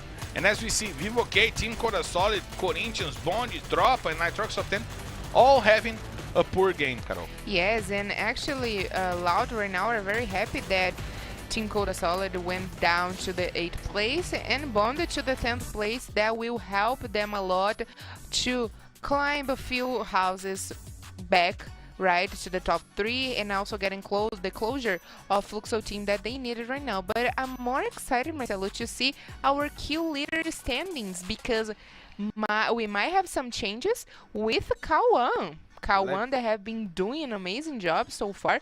This is the 40 map. But Marcelo, it's incredible to see what he's doing. We first have to check the standings, and then we'll get to see the kill leaders, because there are changes on the standings. Loud is back on the second position on 11 points behind Fluxo. Before is in the fifth position. Metagaming climbing back into the 6th position. And look at Team Solomid. Yeah. They went from the 13th position to the 9th position. They are inside of the top 10, and that's important for the newcomers. And we have 3 teams that are newcomers inside of the top 10. Yes. We have Bonji, we have Team Solomid, and we have Tropa. Only XD and Amazon Creeps are the newcomers outside of the top 10. And Marcelo, Team Solomid, they started in the 14th position, putting even Tropa behind them again, doing an amazing job. A silent game, of course, but getting to the point where they know that the best way to get a booyah, it is the position. And actually, just again looking at the 11 points behind the Loud have against Fluxo team, they have the same amount of points of booyah and even more points for kills. And we know booyahs tie breaks, kills tie breaks, and we know that in the 4th season Fluxo won Loud because of the booyahs. And right now the story might repeat itself. It is funny to see it, but it's still we are in the beginning, just the 30th week of the competition. There is a lot more to happen. We were so sure that last season Corinthians would win, and Vivo Kid came destroying everything. So like you pointed out, there's newcomers in the left side of our standings that can change the game this season. And Carol, we have to point out 49 points for TSM in the day-to-day, but we also have to point out 49 points for B4 as well. Both teams with 49 points in the day. Loud, okay, Loud is with 61 points in the day. It's impressive, but we gotta talk about B4 and TSM being really settled, being constant today, as we see on the standings, but maybe some changes on the kill leaders. We will see it right now, as Carol asked. We will see, and look at who is the kill leader. Vitin XP went from 27 kills to 36. He already has 9. Oh my god. Romeo is in the 4th position.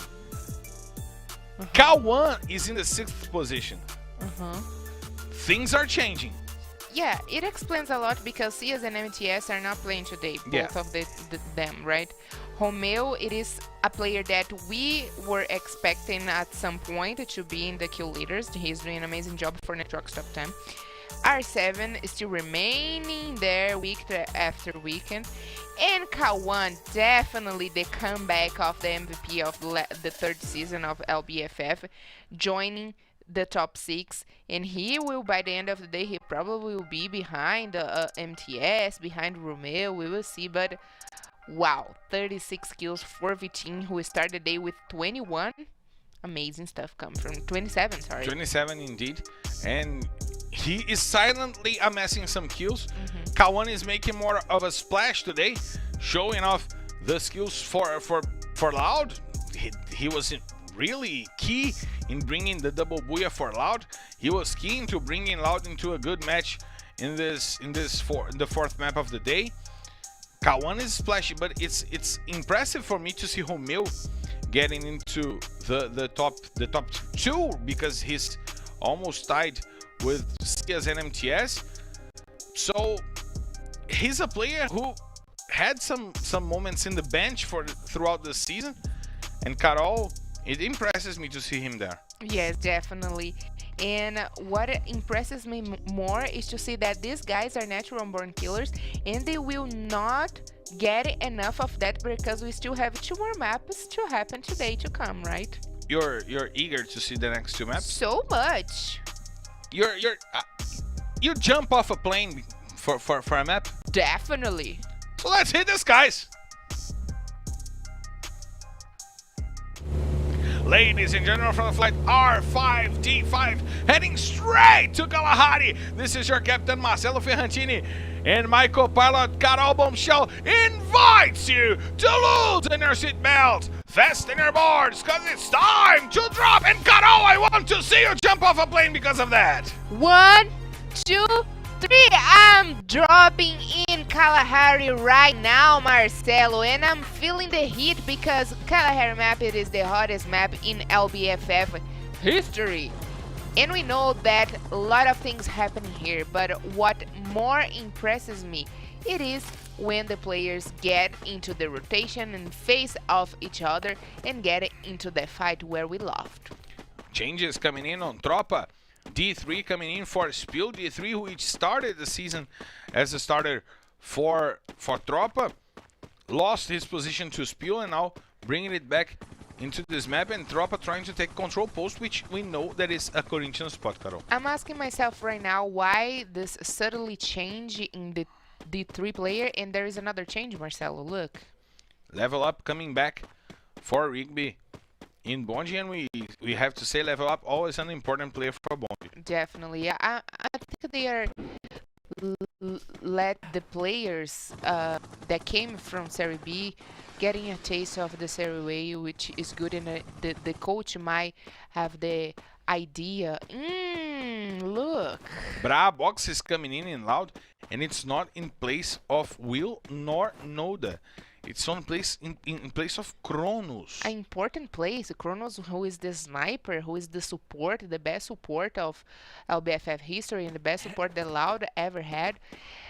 Having Brabox, who is working more, in the front line with Will and Noda and Kawan doing this change with Kronos worries me a little bit, and it goes the same for the Tropa team, which is Spills is the double vector guy. Changing this suddenly with the 3 might have caused some troubles in the team. And Marcelo. Carol, I don't understand why Loud went for a bold change like that.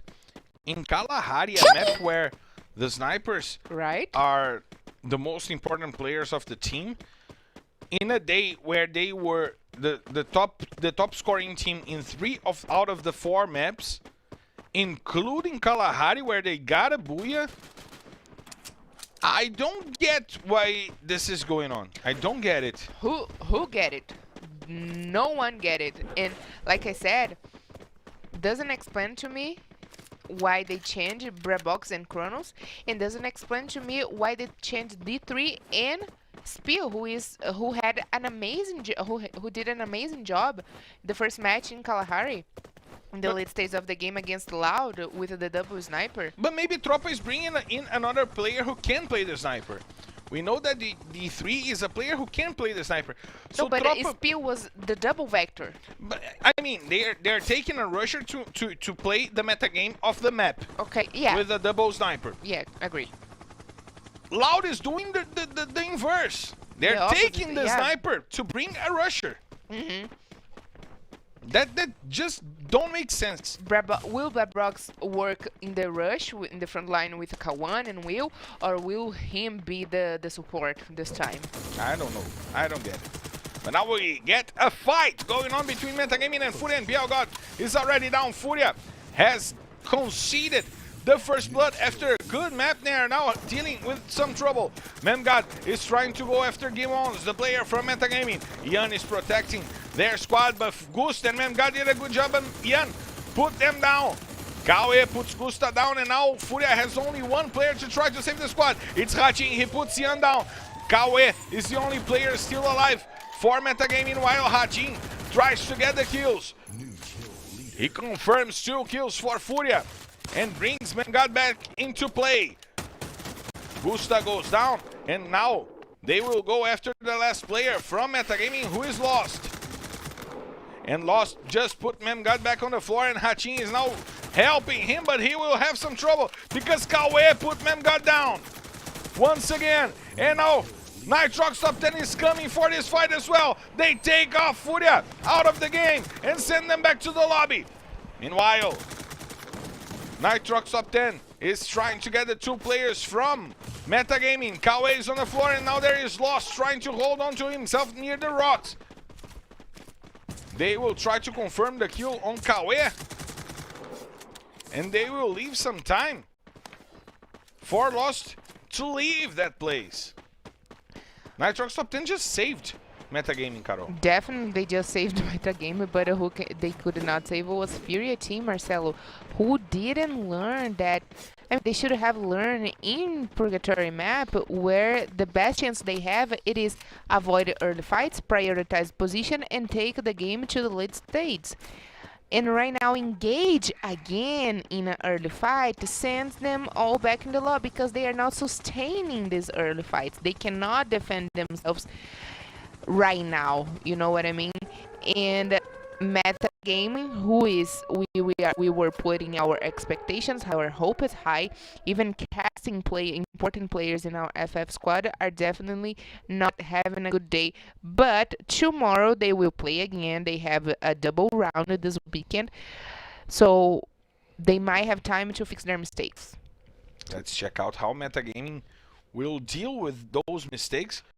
And Metagaming, who also was a good team in Kalahari last season, trying to control the antenna. This season they chose to play differently, right, Carol? Yes, they definitely decided to play differently, and it's working very good. But Marcelo, once again, coming back for Loud, like you said, Kronos, it is an important key, especially in Kalahari map, which we have see a lot coming from him, especially in the high ground. Do you think they will take this to the end of the game, or they will die early? I just don't know what's going on. I don't think that they did it at random. They have some strategy behind it. So I'm curious actually to know what made them take that decision. But now we see Corinthians having some trouble to deal with before over there, and they are rotating on the playground to where Loud is. Let's see how this will fare off. If they will go for the positions, if they will go for the direct confrontations. We have Ousado taking control of the houses, trying to find some space as we see Brabox also trying to get some information, and maybe Brabox now has the information about the Corinthians squad near them in playground. But we also have Team Coda Solid rotating through the middle of 3 teams. Yeah, they might. I mean, that would be more than a sandwich. That would be definitely a delicious meal if they might be spotted for one of the teams. But Team Coda Solid again having an okay day, not one of the best ones. But right now would be important for them to take this a little bit longer, especially to the final stages, because this personal fight they have with Bond and Loud over the top 1. It is important for them to secure it. They not go before one of them. Let's see Team Solo Mid once again going for the kills. The players from Real, they already got 1 player down, and now PH is leaving the crime scene because he might get murdered as well. Let's check out Napon going over. Brocofé is trying to get some information. Napon sends out some shots, some warning shots, and now Brocofé uses the ice to get a good position and get the advantage of his position. And now we have Team Solo Mid, Real, and Team Coda Solid all nearing the same position, and fight goes on. Real is trying to defend themselves. PH was left alone, and Rush sends him down. Team Solo Mid is playing with ease against Real because it seems that the players from Real, they just don't want to play together. No, I mean, I was just looking at this right moment. The whole team of Team Solomon together going over the only player of Real Esports. This scenario really worries me because the team it didn't have a strategy, a solid strategy right now, giving Team Solomid a quickly and easy kill. And remember that two players of Team Solomid had most abats of the team. So Brokov and Apon, they are playing together, and then they are doing an amazing duel, which was definitely an advantage for them to win this round.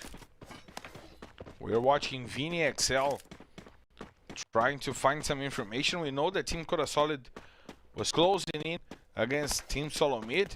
We have players from Real performing the Scooby-Doo strategy, and Fon is exactly below Team Solomid, as we see Tatu also positioned by the entrance of Chamber, and now he will have to change his rotation.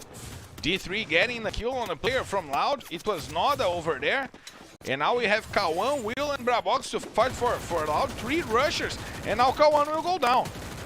Kawan is down. Now Brabox will try to hold on into one of the houses, while Will holds on into each other. And now Tropa is coming after Loud with a sniper rifler, a player that can shoot from far away. And Brabox and Will have the Vectors on their hands. And Vectors, we know that they don't shoot from far away. And look at the disrespect. Moreira is coming after them. The disrespect. With no respect. They have no snipers. Oh, Will sends D3 down to the floor. Ousado helping Loud right now. Brabox brings Moreira to the floor. And now he sends out Moreira, and him and Will are doing their job. At least they're doing their job.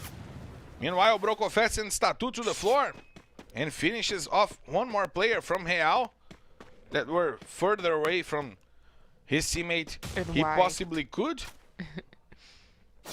That's such a shame having the split game that Real is doing right now, given the advantage number for the other teams, not only for Team Solomida, they are closest of them, but I mean, right now it is time to position yourself in a good place in the late stages of the game of the safe zone, and also have your full squad together. Loud is now down to 2, but they are sticking together and doing a job together. They might would die together, but they are together in the end, not. And there it is, the last players. Now he's down. 1-9 got the kill. Bond team was not even. Oh, Killed! Oh, Killed found the grenade and sent Loud back to the lobby. Now metagaming is all wiped out as well. And Tropa just unceremoniously sent Loud back to the lobby. And now we have the confrontation that we expected. Team Solomid against Team Coda Solid. Vivocate joining that fight and sending players from Team Solomid back to the lobby. Bondi was also engaging into the fight. Team Solomid is sent back to the lobby. And now we have Bondi, Vivocate, and Team Coda Solid into a fight. We also have before getting into the fight, we have the grenades coming in. Modestia sent to the floor. A nice grenade by R7. He tries one more. But Nando 9 once again showing his skills. Iago puts Leozinho down with a grenade.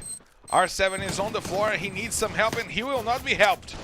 He will not have the time to be helped. Corinthians is wiped out and maybe R7 now can be helped. He can't. Nando 9 just finished him off. Team Coda Solid tried to rotate, but dealing with Bonji. And now Bonji holds onto the door because Vivocate is trampling Bonji right now. But 1-9 brought it back with a nice shot with the grenade launcher. He gets the 2 kills. He gets 1 kill, sending General back to the lobby and Nando 9 still alive. That guy goes for the players from Bonji. And Killed has already the triple kill. Modestia Nando 9. And that got going for 1-9. The grenade launcher shots from 1-9 can hold the players out, but boom, sends Nando 9 to the floor. He's by the side and he will be sent back to the lobby. Killed gets 1 more. Good job for Topa. Killed already gets 4 kills.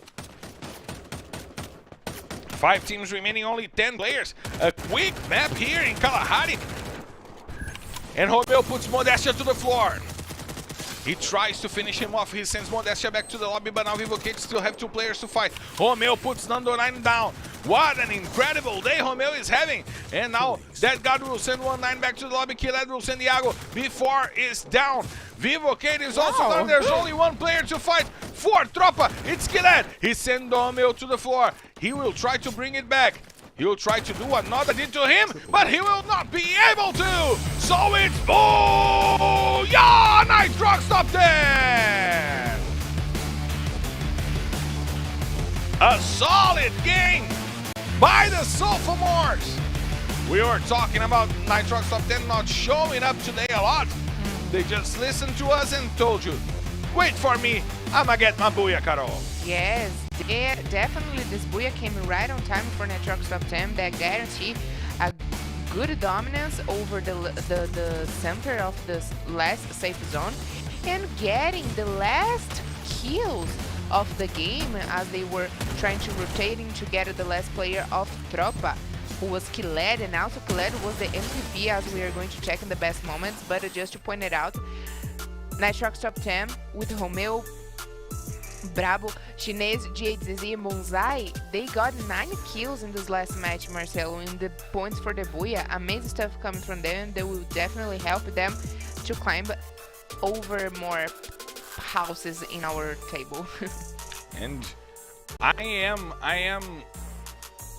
a little got by this, a little confused by this Kalahari map. I didn't understand what went on with Loud. I didn't understand what went on with Furia. They got in an early fight, they got sandwiched and went away.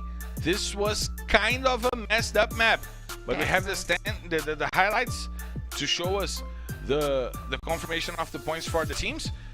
And I need this because this was a map that just went by me. Yes, with the booyah coming from Nitrox top 10, definitely surprised all of us. Tropa is still getting in there to get another booyah. And just let me point it out, this is the first booyah of Nitrox top 10 this season. So this is the 30th weekend and their first booyah for Nitrox top 10, which in last season they got in the first weekend, their first booyah. But it's still changes have happening in their squad with their coach, the left, and right now it is the coach of Tropa. So it was kind of funny to see both of the teams playing against each other, but Kiled did an amazing job. Finally, we are seeing Vivocade in the top 3, also taking their game to the late states. Bond in the top 4, and Team Coda Solid in the 6th place, leaving Loud right in the 10th place. And again, Marcelo, we might have changes in our table because Loud went down to the 10th place. Team Coda Solid and Bone in front of the team. So things might have changed in our table. Things might have changed in our table, indeed. And things might have changed in the kill leader squad as well. But let's check out the standings first for us to understand what went on. Loud now 8 points behind Fluxo, but Bonji is coming with them. 1 point behind Loud only. Team Coda Solid tied up with Bonji, but Bonji has one more booyah than Team Coda Solid before getting close to the fight as well. Nitrox top 10 getting to the 6th position. Impressive booyah. Impressive result for Nitrox top 10. Corinthians getting to the 7th position. Tropa getting to the 9th position. And look at where SS Esports is right now. Wow. They can finish the day in the 12th position, because if Vivocade scores 3 points and TSM scores 4 points, they are ahead of SS Esports, Carol. Yeah, and like you said before this match started, most of the teams that belong to Group A and Group C are dominating our left side of our standings. They are in great positions, great points, and fighting over the top, which the points are very close of each other, not so far, since we can maybe point it out that the 12th place to the 1st place, there's only 50, not only, but 50 points difference, 40 points difference. But you know what impresses me the most? Tell me. The players from the teams from Group Group A, they are getting to 24 maps played today. We have Bonji in Group A, we have Team Coda Solid in Group A, we have Corinthians, we have Vivocade, we have Nitrox top 10, we have TSM. Those are the 6 teams in Group A. We have 4 of them in the left side. We have Fluxo from Group B. And we have 5 teams from Group C that only have now 17 drops. Yes. Those are the real MVPs. We have Yes. Loud before, we have Metagaming, we have Tropa, and the 2 last on the table on the table, who are Real and Furia. But if you take off Real and Furia, all teams from Group C are in the top 12 and are fighting for the top of the standings. This is a strong group. This is a group that will dictate the rhythm of the season up until the end of the rounds, up until round number 18. If they keep up doing what they're doing, Carol. Yes, definitely. I couldn't agree more with you, Marcelo, right now. And I'm very excited to see the next rounds because, like you said, probably we already have the picture of what is going to happen to the finals once we are heading to the finals of LBFF. And if we talked about Real and Furia, Furia is having an awful day, 25 points until right now, but Real has only 11. That's all I wanted to say. Real has 11 points in 5 maps. That's just how awful the day is for Real. And you know what else is awful? What is awful? My hydration. We didn't go for the break before Kalahari, and the desert just got me dried up right here. Yeah, I need some water. Do you? Yes, I do need it. Yeah, Let's take some Take some water. water. Put on the big dog, leading the charge with Phoenix by his side. He's going for Memgard and he gets the shot on Memgard. Phoenix puts Memgard down. Now BL got falls for Juminha. SS Esports working with 3 frontliners and doing a good job in this fight against Furia. They just destroyed Furia. They took no sense about Furia, and now they have 9 kills in this matchup.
We are back live and we are heading to the last map of the day. And of course, Carol, we will have 6 more maps coming in for you guys tomorrow at the same time in the same channel. And we hope for you guys to be here tomorrow. But I also hope to see what the teams will prepare in this last map. Carol, do you expect Kronos to be back? Definitely, because we saw how much difference made in the Loud squad right now. Sending them back to in the 10th place with low points, and definitely maybe explains why Chrono is so important for Loud team. And you know what else is important? What? For our engines to be hot, because we're clear to take off, so let's hit the skies!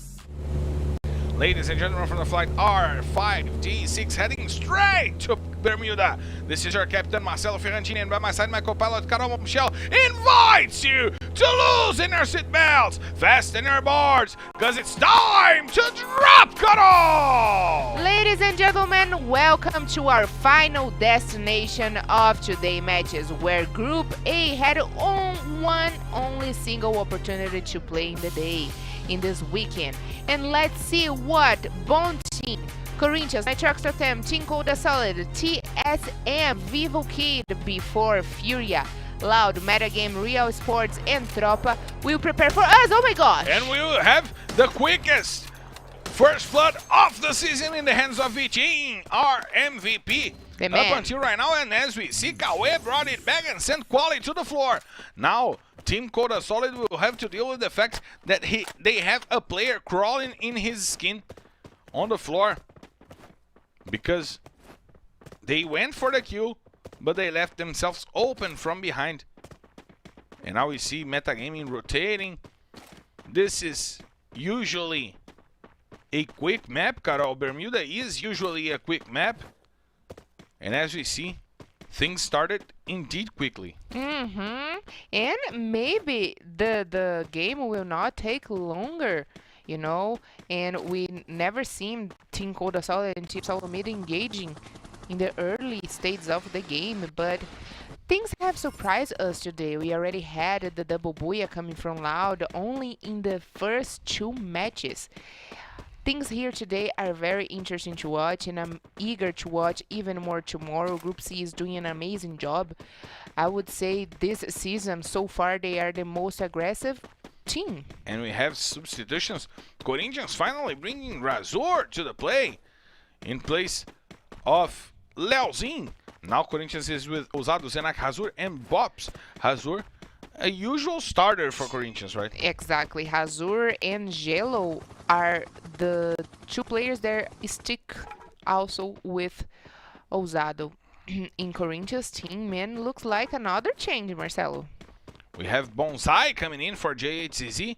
Bonsai, a long-time player from Nitrox Top 10, who gets subbed in for sometimes in the squad, but is usually a role player. And Alokio is coming back into the fight in place of Peck.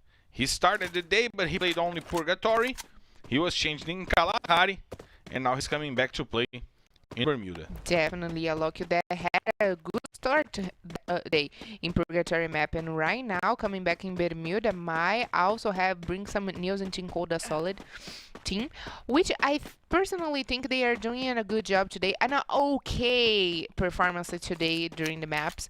They are still contesting the top 3 against Loud, against Bond.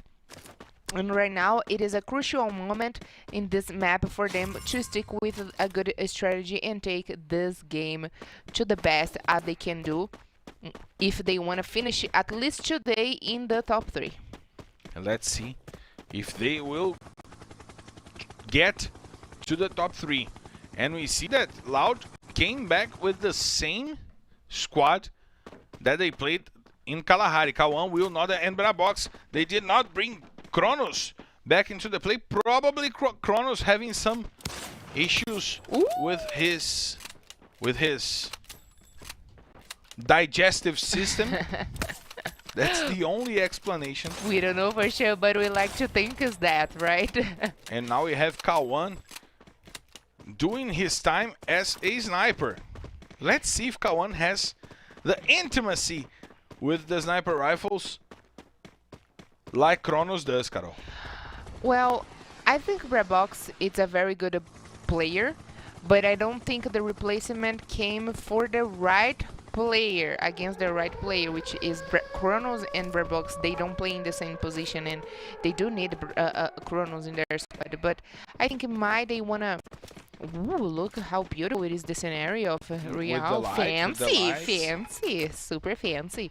But as I was saying, Kronos and Brabox, they don't play in the same position, but they might want to try it for times that Kronos have some trouble with Brabox, which they already know now it's not working. So Frois, who is the coach, are taking notes of that, and I'm pretty much sure he will never do it again. Let's check out if this works in Bermuda, which is a more close match, a more close map. Fights usually happen inside of houses or in small spaces. It's not usual for us to see fights in Bermuda happening from far away. So let's see if this formation helps in Bermuda. Yes, exactly. But one thing that really works in Bermuda, it is the new meta of this game. Snipers, grenades, chrono, double vectors. And talking about grenades, I gotta point it out that one of the best moments that we had today was before Prozinho, the newcomers. But looks like Corinthians and Team Cold Solid and Marcelo are engaged for a long distance, but Corinthians decided to retrieve for now. Let's see if Corinthians will have some easiness to retreat, because they also have to go through Team Cold Solid. Let's see how this will happen. Especially because Corinthians needs to also do the not the return one game, but trying to find the spots to get inside of the maybe the center of the last safe zone, and that explains why they got a few shots against Team Cold Solid, who also had the advantage of the upper view. But right now, who got more advantage, it is the teams that already are gathering inside of the push knock. And we know that when teams meet in a place like, for example, Brasilia, which is the center of the safe zone, we know that the late stages of the game might happen there, and it goes the same right now for push knock. And Pushinok is indeed such a relevant region in Bermuda, as well as Marcel Edric and Factory that are near Pushinok. They're usual entrances to the last safe zones of the game, Carol. And Marcelo, do you remember during the raining first time, September? That one I didn't know. You don't know September? No. Hi, say that you remember. I just know this part. Dancing in September. But do you remember in Serie B? The music starts with, do you remember the 21st night I didn't get the rhythm. I didn't get the rhythm, but you're right. I do know the song.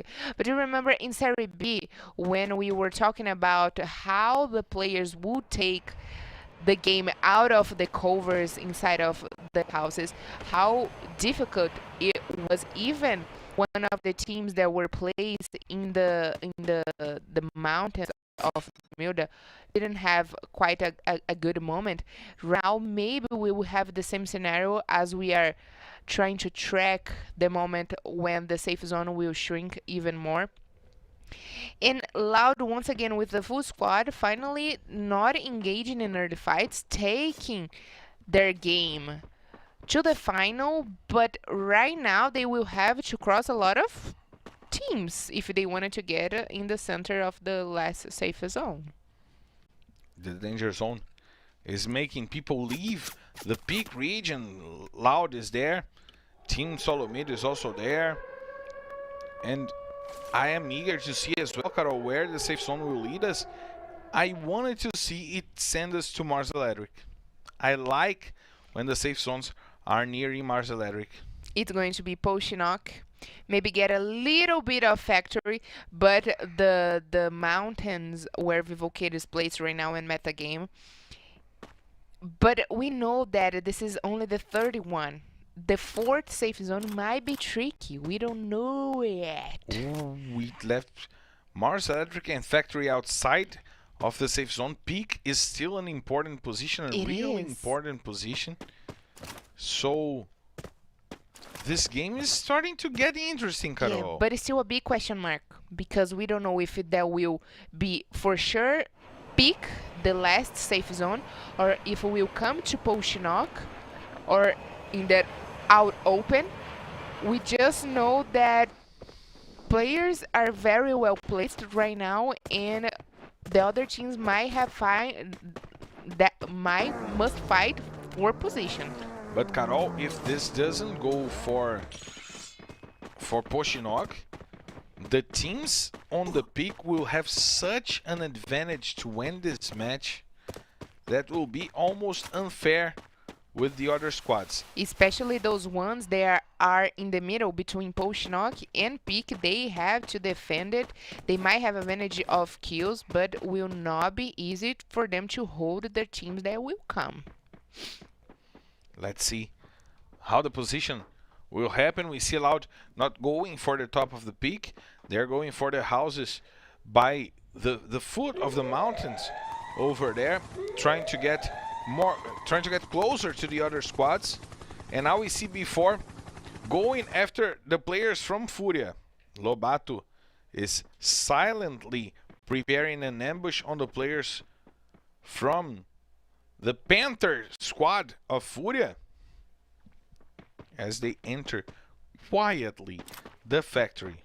But Memgod got to see them. Oh my God, he's just taking pictures. And I really enjoy the position. It seems that he ended up giving up the information and before went to inside of the factory. Yeah, would not be a succeed position right now because he couldn't get a kill, indeed. The grenades are coming in. Prozin tries to find the grenade on the players from Furia. He deals no damage to those players, but now he can rotate to go to the stairs and maybe try to engage against the players from Furia. Gusta takes lots of damages from the grenades. One more grenade coming in to try to find Memgod over there, but they are only breaking the ice. Prozin is now working his grenades. Working his grenades, indeed. And he looks like he's 12 in that picture. Good for him, keeping himself young. Living young and wild and free. Young and wild and free. Not too much. But Marcelo, I just pointed out about Prozin being working his grenades because I even took a note where there was a moment that he got a squad wipe, the left 3 players of a squad that I don't remember right now with his grenades. He's definitely followed the meta of the past seasons and this season. The Indeed. Grenades. Indeed. He's studying. He knows what he has to do. And now we have Bialgot trying to control the aerial space of the factory with the Baobao. As we have Bialgot and Memgod once again rotating for Furia. Hatin is rotating as well. Gusta was the player that was left behind per se, as him and Hachin will be the one on the doors for Mengad and Bielgod to run. But now we have Bielgod coming from above, trying to get damage on Prozin, but Gusta is the first player down in this fight. He will be sent back to the lobby, but Mengad found the headshot, and Mengad put the arrow in phone, bringing it back. Real is entering the fight as well. Mengad got one more kill. Furia now has three kills and 4 players to fight. Good job from Furia, getting the help from Real. Phone getting an important kill that kept Furia alive. And now Mengad rotating, he puts PH down. PH is on the floor. Tatu brings it back. He goes after the players from Furia, but he will be ambushed. Bielgod and Gusta send him down. 2 players down. Now 3 players down, and Furia get a triple kill with Bielgod amassing some good points. Gusta is using his medkit over there. Mengad will go down because Fon will finish him off, but Hachin will go after Fon. And he tried to katana Hachin, and he put Hachin down, but he couldn't finish it off. And now we have Team Solomit defending against Corinthians and sending Corinthians back to the lobby with a nice shot by Napon, who is also having a good day here today. We have Team Coda Solid engaging against Nitrox. What a shot! A shame that it was covered by the tree, but it was an amazing shot by Quali. But he could not put the player from Nitrox top 10 on the floor, and the safe zone went for the peak. The safe zone went for the peak. And look who's in the middle. Loud is in the center of the safe zone. Amazing. Metagaming now tries to stop the Nitrox top 10 squad on that thrills. Machinez puts 3 players down from Bonji. Chinez with the grenades, doing a great job and keeping Nitrox top 10 in a good day. But now Metagame has to rotate. They know that they have to rotate. Chinez puts Spawn down with a nice headshot with the AWM.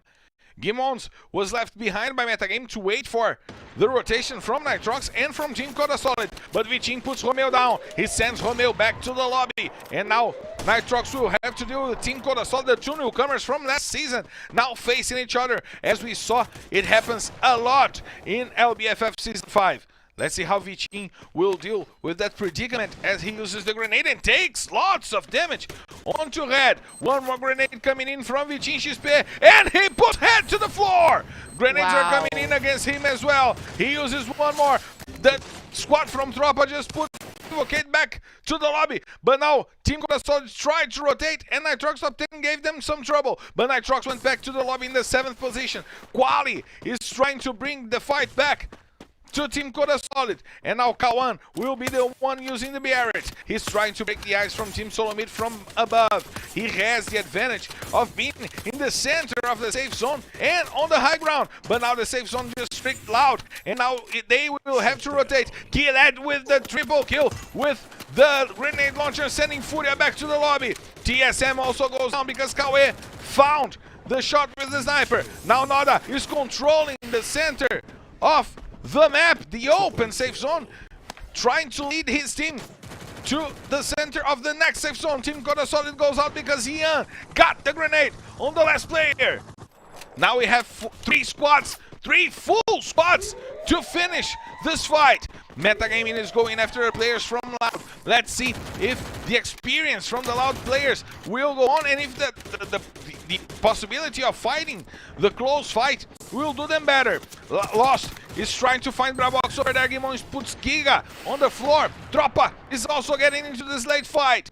Ian tries to use the grenades. Loud is rotating. They are not fighting head-to-head against Metagaming. They need to take shelter. They need to take a better place for them to fight. Meanwhile, Kawe tries to find D3, who is the player from Tropa, on the top of the hills, and he finds the shot. He puts D3 to the floor. Good job right now by Kawe. Lost brings it down, and Gilad! Gilad with the grenade! Moreira puts Kawe down. Metagaming has 3 players down, only one to fight. And what a game! What a game by Tropa! It's a booyah!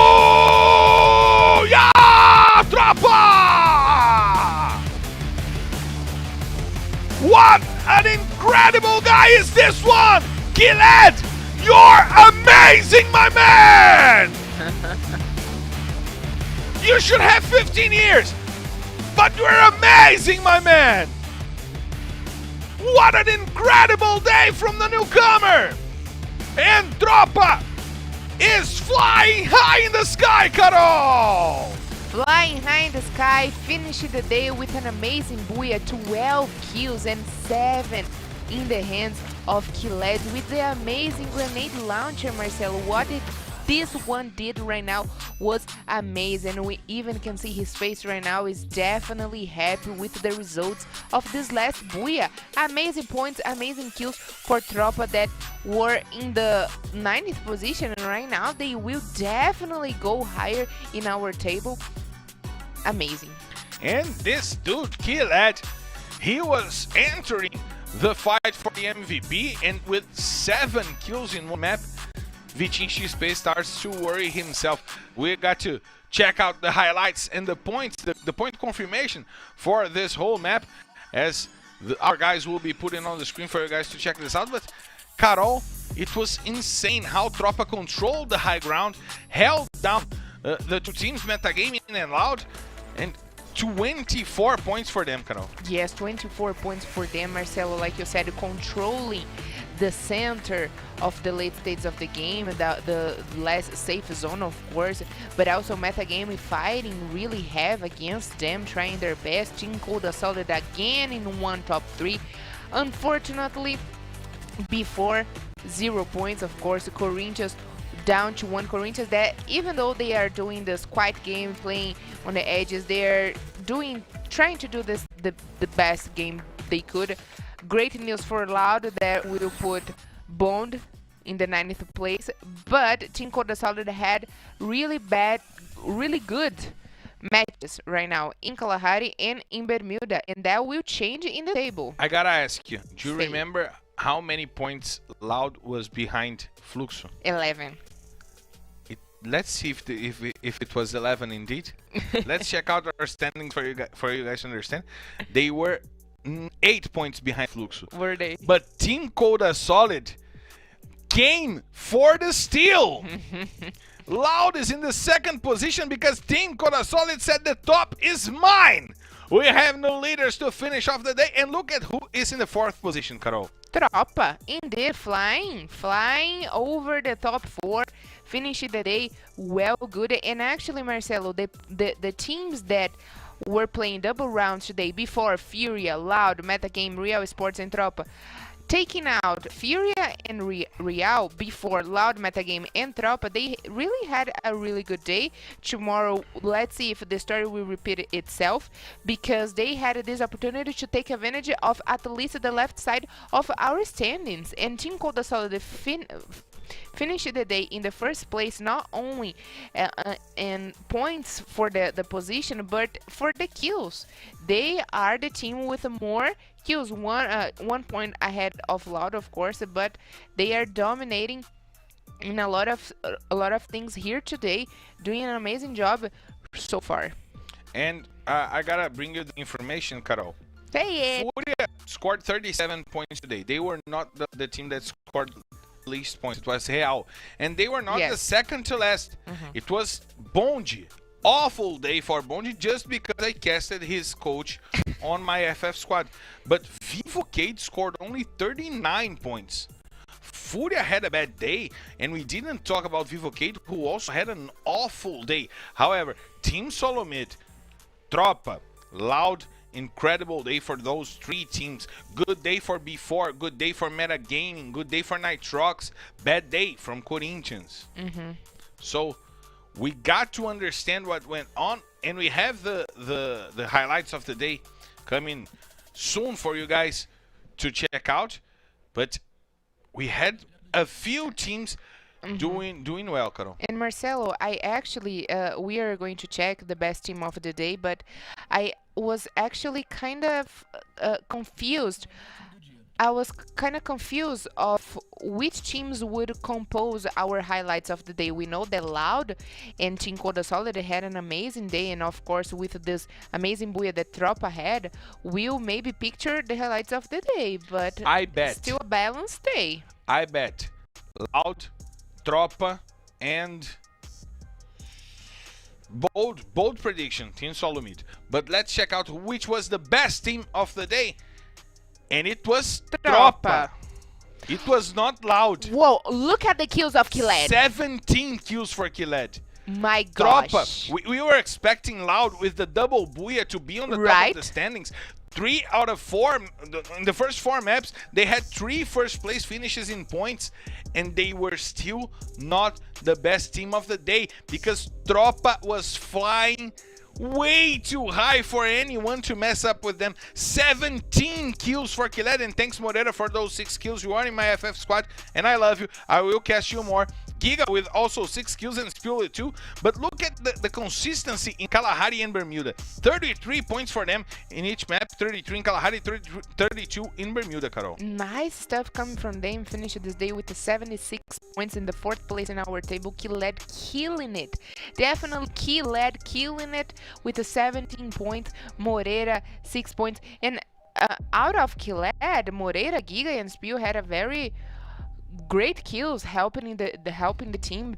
The host also finished the day with an amazing booyah of 24 points. So they definitely deserve the spot of the best team of the day, which I think would be Loud. Vamos.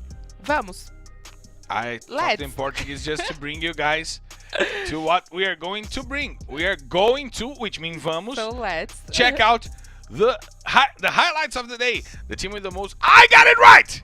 Team Solomid. I didn't go for the math. I just went with my guts, and I got it right. I didn't see it as well. I thought not Team Solomid, but Team Coda Solid. I mean, we have the individual kills being showed by Vitinho, who is the player of Team Coda Solid.